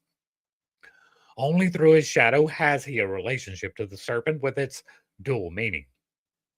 Not untrue. This situation is altogether characteristic of the age of Gnosticism and early Christianity, which is pretty close to the exact same thing. Man in those days was close to the kingless, an example, independent race. That is, to the upper quaternity, the kingdom of heaven, and looked upward. But what begins above does not rise higher, but ends below. Thus, we felt impelled to symmetrize the lower atom of the Essenes by a shadow quaternion.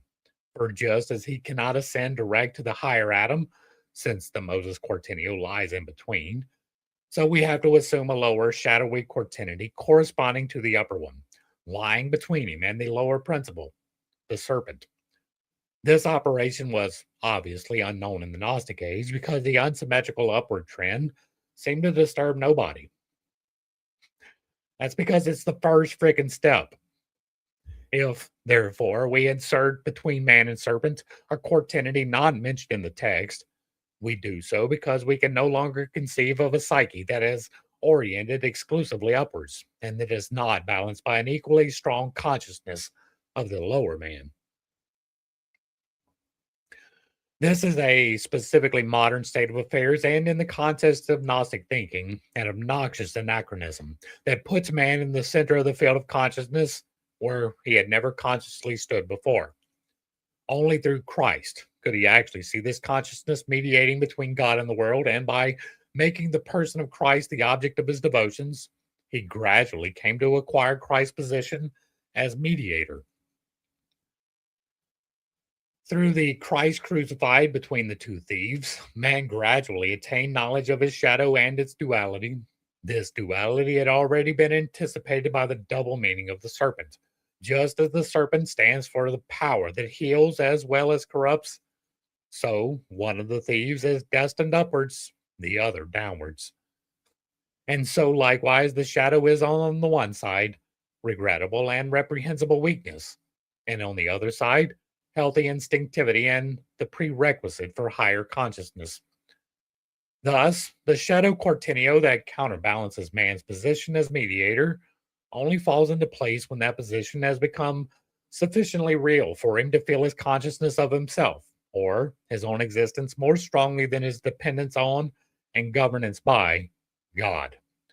Therefore, if we complement the upward trending pneumatic attitude that characterizes the early Christian and Gnostic mentality by adding its opposite counterpart, this is in line with the historical development. Man's original dependence on a pneumatic sphere, to which it clung like a child to its mother, was threatened by the kingdom of Satan. From him, the pneumatic man was delivered by the Redeemer, who broke the gates of hell and deceived the archons. But he was bound to the kingdom of heaven in exactly the same degree. He was separated from evil by an abyss. This attitude was powerfully reinforced by the immediate expectation of the second coming. But when Christ did not reappear, a regression was only to be expected. Yeah, we'll just push that farther down the line, right? When such a hope is dashed and such great expectations are not fulfilled, then the libido perforce flows back into man and heightens his consciousness of himself by accentuating his personal psychic processes. In other words, he gradually moves into the center of his field of consciousness. This leads to separation from the pneumatic sphere and an approach to the realm of shadow. Accordingly, man's moral consciousness is sharpened, and as a parallel to this, his feeling of redemption becomes relativized. The church has to exalt the significance and power of a ritual in order to put limits to the inrush of reality. In this way, she inevitably becomes a kingdom of this world. The transition from the anthropos to the shadow quartenio illustrates an historical development which led, in the 11th century, to a widespread recognition of the evil principle as the world creator. Whichever avenue one takes to find source will eventually lead to the kingdom within. All in all, they are seeking the king as above, so below. The kingdom is within, as without, sin, death, truth, life. I am not in disagreement with that. I am of the opinion that there are many roads to God and that God will find you exactly where he needs to find you. And so I am not in disagreement with that at all. And I do not prescribe to a singular way. I mean, there are wrong ways. There are ways that are absolutely wrong, but there are a multitude of correct ways. The serpent and its chthonic wisdom from the turning point of the great drama. The paradise quartinio with the lapis, that comes next, brings us to the beginnings of natural science. Roger Bacon, Albertus Magnus, and the alchemist, whose main trend differs from the pneumatic not by 180 degrees, but only by 90. That is to say, it cuts across the spiritual attitude of the church and is more an embarrassment for faith than a contradiction of it. From the lapis, an example from alchemy, the line leads direct to the quaternion of alchemical states of aggregation, which, as we have seen, is ultimately based on the space time quaternion. The latter comes into the category of archetypal quaternities and proves, like these, to be an indispensable principle for organizing the sense impressions which the psyche receives from bodies in motion. Space and time form a psychological a priori, an aspect of the archetypal quaternity which is altogether indispensable for acquiring knowledge of physical processes. The development from the shadow to the lapis quaternion illustrates the change in man's picture of the world during the course of the second millennium. The series ends with the concept of the rotundum, or of rotation as contrasted with the static quality of the quaternity, which, as we have said, proves to be of prime importance for apprehending reality. The rise of scientific materialism, connected with this development, appears on the one hand as a logical consequence, on the other hand as a deification of matter. This latter aspect is based, psychologically, on the fact that the rotundum coincides with the archetype of the anthropos. With this insight, the ring of the Ouroboros closes, that symbol of the opus circulare of nature as well as of the art. 7. Our quaternion series could also be expressed in the form of an equation where A stands for the initial state, in this case, the anthropos, and for the end state, and B, C, and D for intermediate states. The formations that split off from them are denoted in each case by the small letters A, B, C, D. With regard to the construction of the formula, we must bear in mind that we are concerned with the continual process of transformation of one and the same substance. What is alchemy? What is alchemy? What is the actual thing, right? It is the art of the mastery of the process of transformation. That's what it is, right? And so it is a continual process of transformation, but it is one that we are in the art of perfecting. This substance and its respective state of transformation will always bring forth its like. Thus, A will produce A and B, B. Equally, B produces B and C, C. It is also assumed that A is followed by B and that the formula runs from left to right. These assumptions are legitimate in a psychological formula. Naturally, the formula cannot be arranged in linear fashion, but only in a circle, which, for that reason, moves to the right. A produces its like A. From A, the process advances by contingents to B, which in turn precedes B. The transformation turns rightwards with the sun. That is, it is a process of becoming conscious, as is already indicated by the splitting, discrimination, of A, B, C, D, each time into four qualitatively discrete units. Our scientific understanding today is not based on a quaternity, but on a trinity of principles: space, time, causality. Here, however, we are not moving in a sphere of modern scientific thinking, but in that of the classical and medieval view of the world, which, up to the time of Leibniz, recognized the principle of correspondence and applied it naively and unreflectingly. In order to give our judgment on A, expressed by ABC, the character of wholeness, we must supplement our time conditioned thinking by the principle of correspondence, or, as I have called it, synchronicity. The reason for this is that our description of nature is, in certain respects, incomplete and accordingly includes observable facts from our understanding, or else formulates them in an unjustifiably negative way, as, for instance, in the paradox of an effect without a cause. Our Gnostic quaternity is a naive product of the unconscious and therefore represents a psychic fact which can be brought into relationship with the four oriented functions of consciousness. For the rightward movement of the process is, as I have said, the expression of conscious discrimination, and hence an application of the four functions that constitute the essence of conscious processes. There are more than four functions. The whole cycle necessarily returns to its beginning and does so at the moment when D, in charge of contingents, the state furthest removed from A, changes into A3 by a kind of intentodromia. We thus have this quaternity of diamonds. I'm not going to try to read out. The formula reproduces exactly the essential features of the symbolic processes of transformation. It shows the rotation of the mandala, the antithetical play of complementary or compensatory processes, and then the apocostasis, an example, the restoration of an original state of wholeness, which the alchemists expressed through the symbol of the Ouroboros. And finally, the formula repeats the ancient alchemical tetrameria, which is implicit in the fourfold structure of unity. Another diagram of a triangle. What the formula can only hint at, however, is the higher plane that is reached through the process of transformation and integration. The sublimation or progress or qualitative change consists in an unfolding of totality into four parts, four times. 8 steps, you say? Which means nothing less than it's becoming conscious.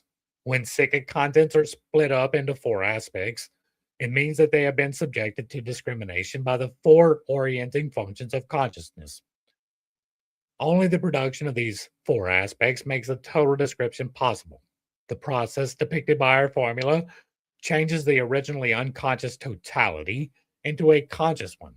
The anthropos, A, descends from above through his shadow, B, into physis, C, the serpent, and through a kind of crystallization process, D, the lapis, that reduces chaos to order, rises again to the original state, which in the meantime has been transformed from an unconscious into a conscious one.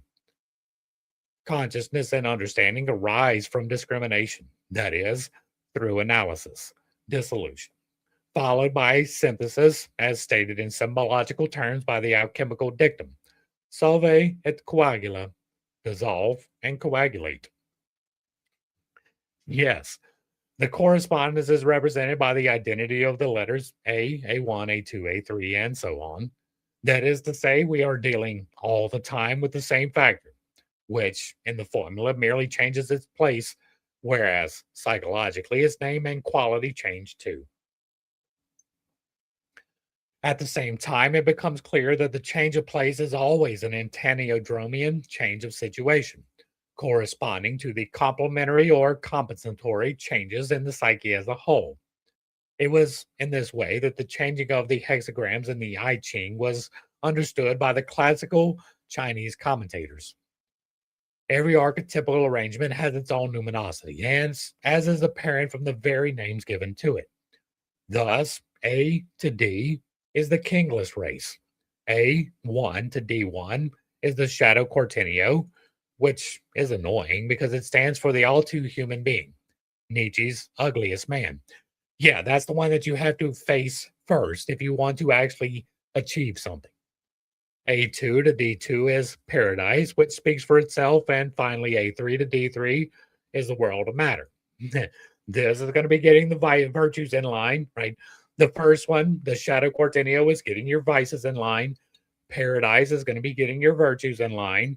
And then when we get to the world of matter, that's going to be bringing the as above and the as below into accordance through the balancing points. And finally, to the world of matter, whose numinosity in the shape of materialism threatens to suffocate our world. What changes these correspond to in the history of the human mind over the last 2,000 years? I need hardly specify in detail. The formula presents a symbol of the self, for the self is not just a static quantity or constant form, but is also a dynamic process. In the same way, the ancients saw the imago Dei in man not as a mere imprint, as a sort of lifeless, stereotyped impression, but as an active force. The four transformations represent the process of restoration or rejuvenation taking place, as it were, inside the self and comparable to the carbon nitrogen cycle in the sun. When a carbon nucleus captures four protons, two of which immediately become neutrons, that is completely not correct. That is 100% not a correct interpretation of what happens. and releases them at the end of the cycle in the form of an alpha particle. The carbon nucleus itself comes out of the reaction unchanged. Like the phoenix from the ashes, it is important to remember the timing of this was just at the end of World War II. I don't even know if we had actually detonated the two suns on the planet yet, but that was contemporaneous with this. And so there was not the understanding of chemistry and physics that we have now. This is an understandable misunderstanding, but it is completely not true. A proton never changes to a neutron. That doesn't happen. The secret of existence, an example, the existence of the atom and its components may well consist in a continually repeated process of rejuvenation. And one comes to similar conclusions in trying to account for the numinosity of the archetypes. I am fully aware of the extremely hypothetical nature of this comparison, but I deem it appropriate to entertain such reflections, even at risk of being deceived by appearances.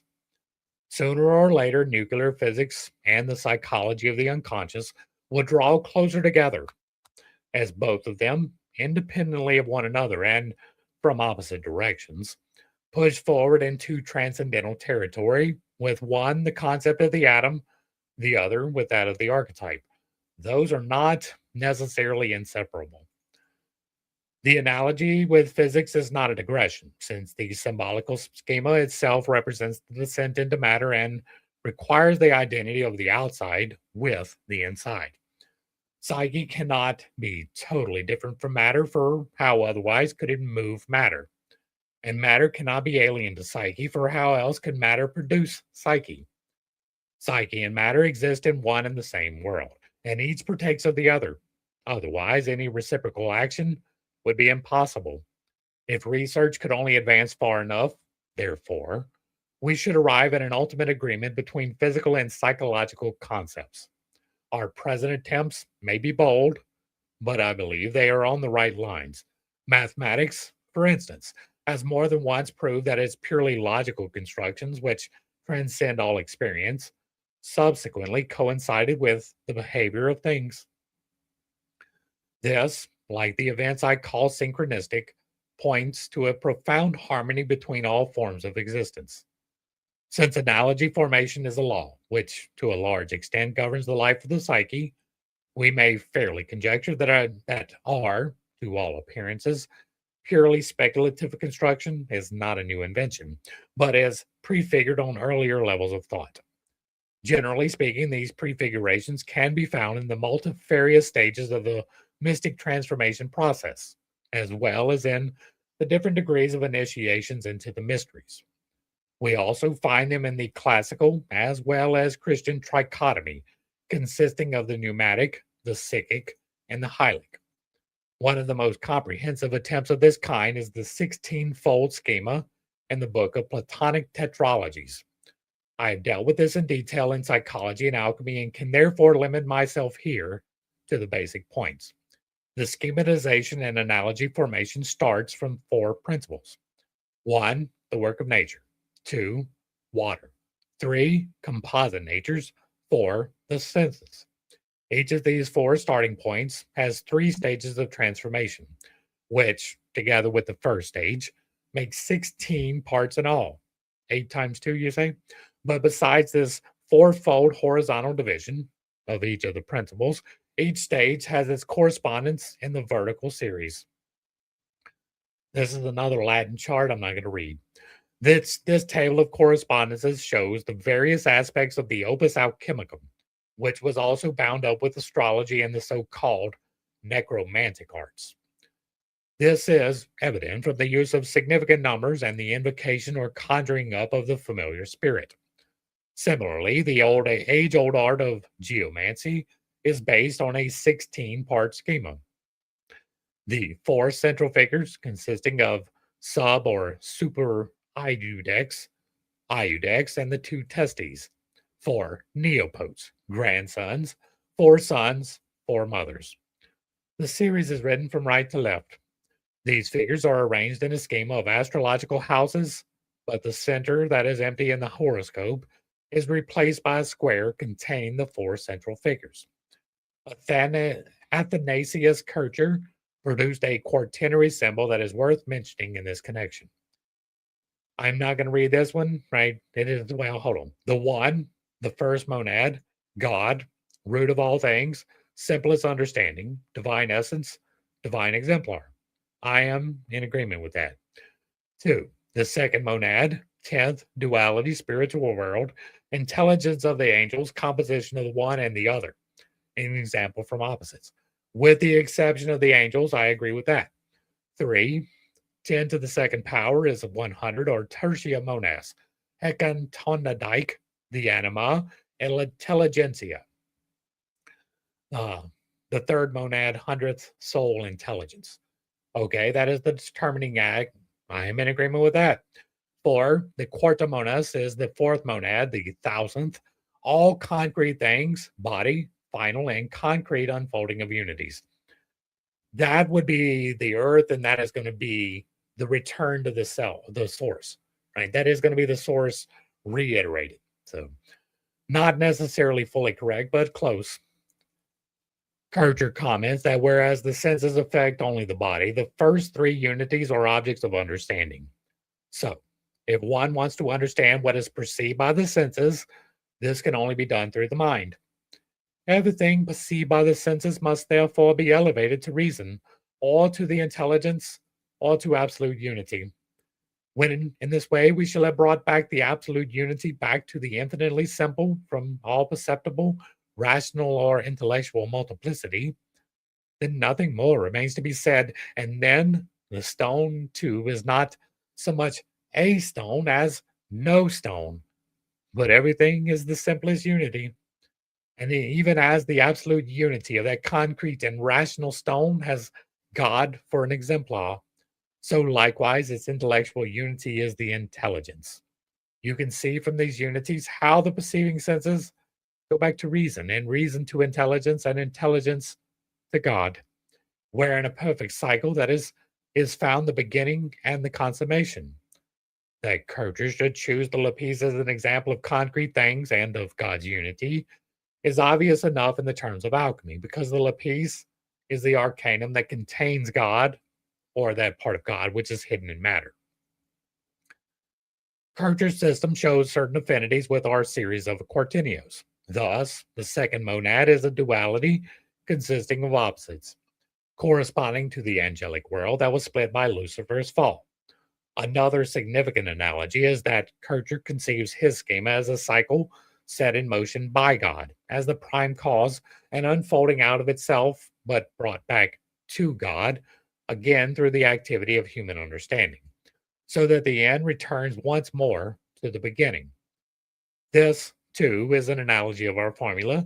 The alchemists were fond of picturing their opus as a circulatory process, as a circular distillation, or as the Ouroboros, the snake, biting its own tail.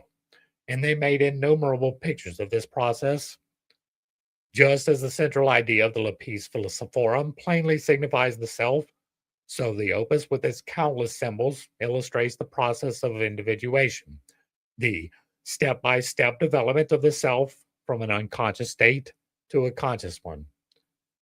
That is why the lapis, as prima materia, stands at the beginning of the process as well as at the end. My faith in Christ isn't a street sign. The kingdom cannot be named.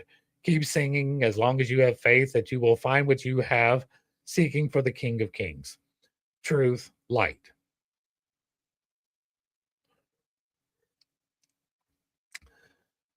According to Michael Meyer, the gold, another synonym for the self, comes from the opus circulatorum of the sun. The circle is the line that runs back upon itself, like the serpent that with its own head bites its own tail, wherein that eternal painter and potter, God, may be discerned. In this circle, nature has related the four qualities to one another and drawn, as it were, an equilateral square, since contraries are bound together by contraries and enemies by enemies with the same everlasting bonds. Meyer compares this squaring of the circle to the Homo quadratus, the four square man, who remains himself, come weal, come woe. He calls it the golden house the twice bisected circle, the four-cornered phalanx, the rampart, the city wall, the four-sided line of battle.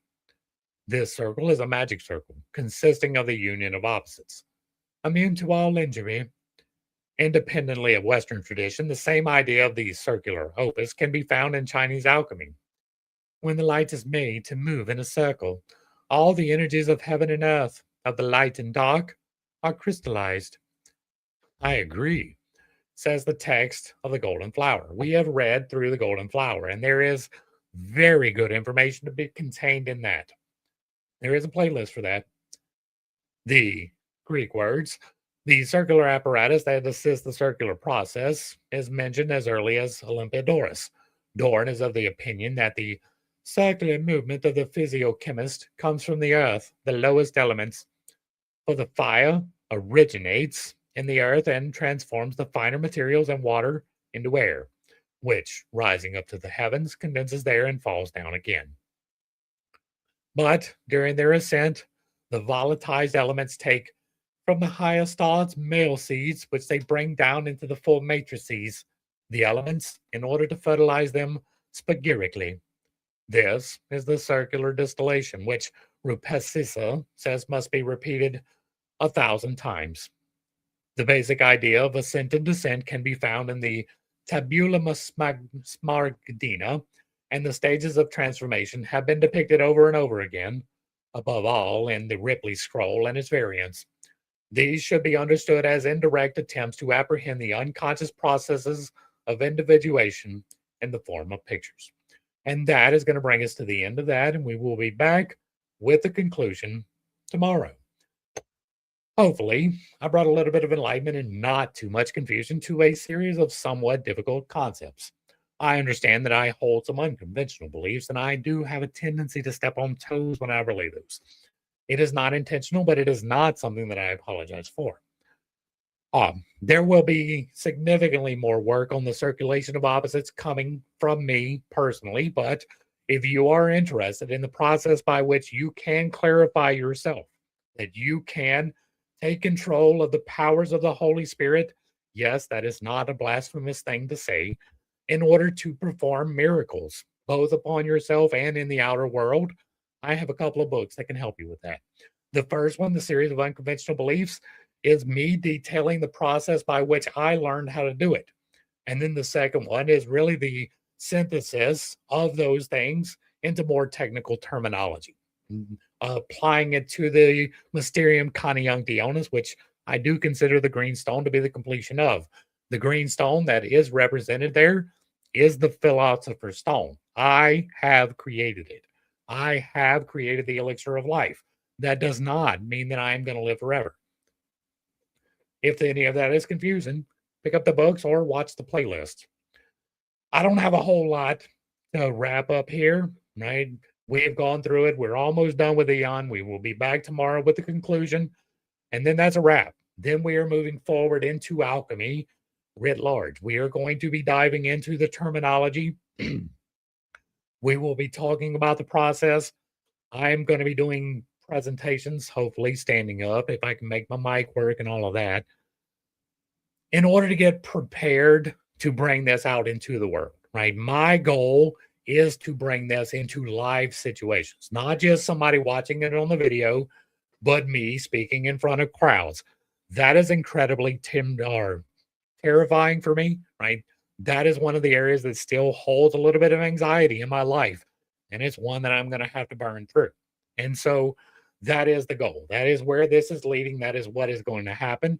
And I am currently looking for those opportunities. So if you are aware of speaking opportunities where this type of knowledge would be helpful, let me know in the box down below.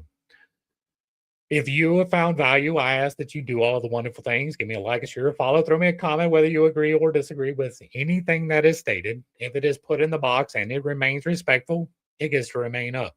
If you have truly found value, hit me with the super thanks, join for a membership, or pick up a copy of the books.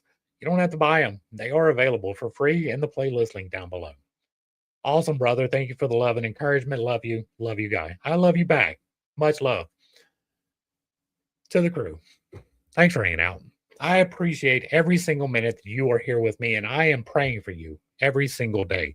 Until next time, I love you. God loves you. You are perfect, whole, and complete, just the way that you are. And this has been Pitt State. Peace. Thanks for hanging out, guys. I appreciate it. Much love.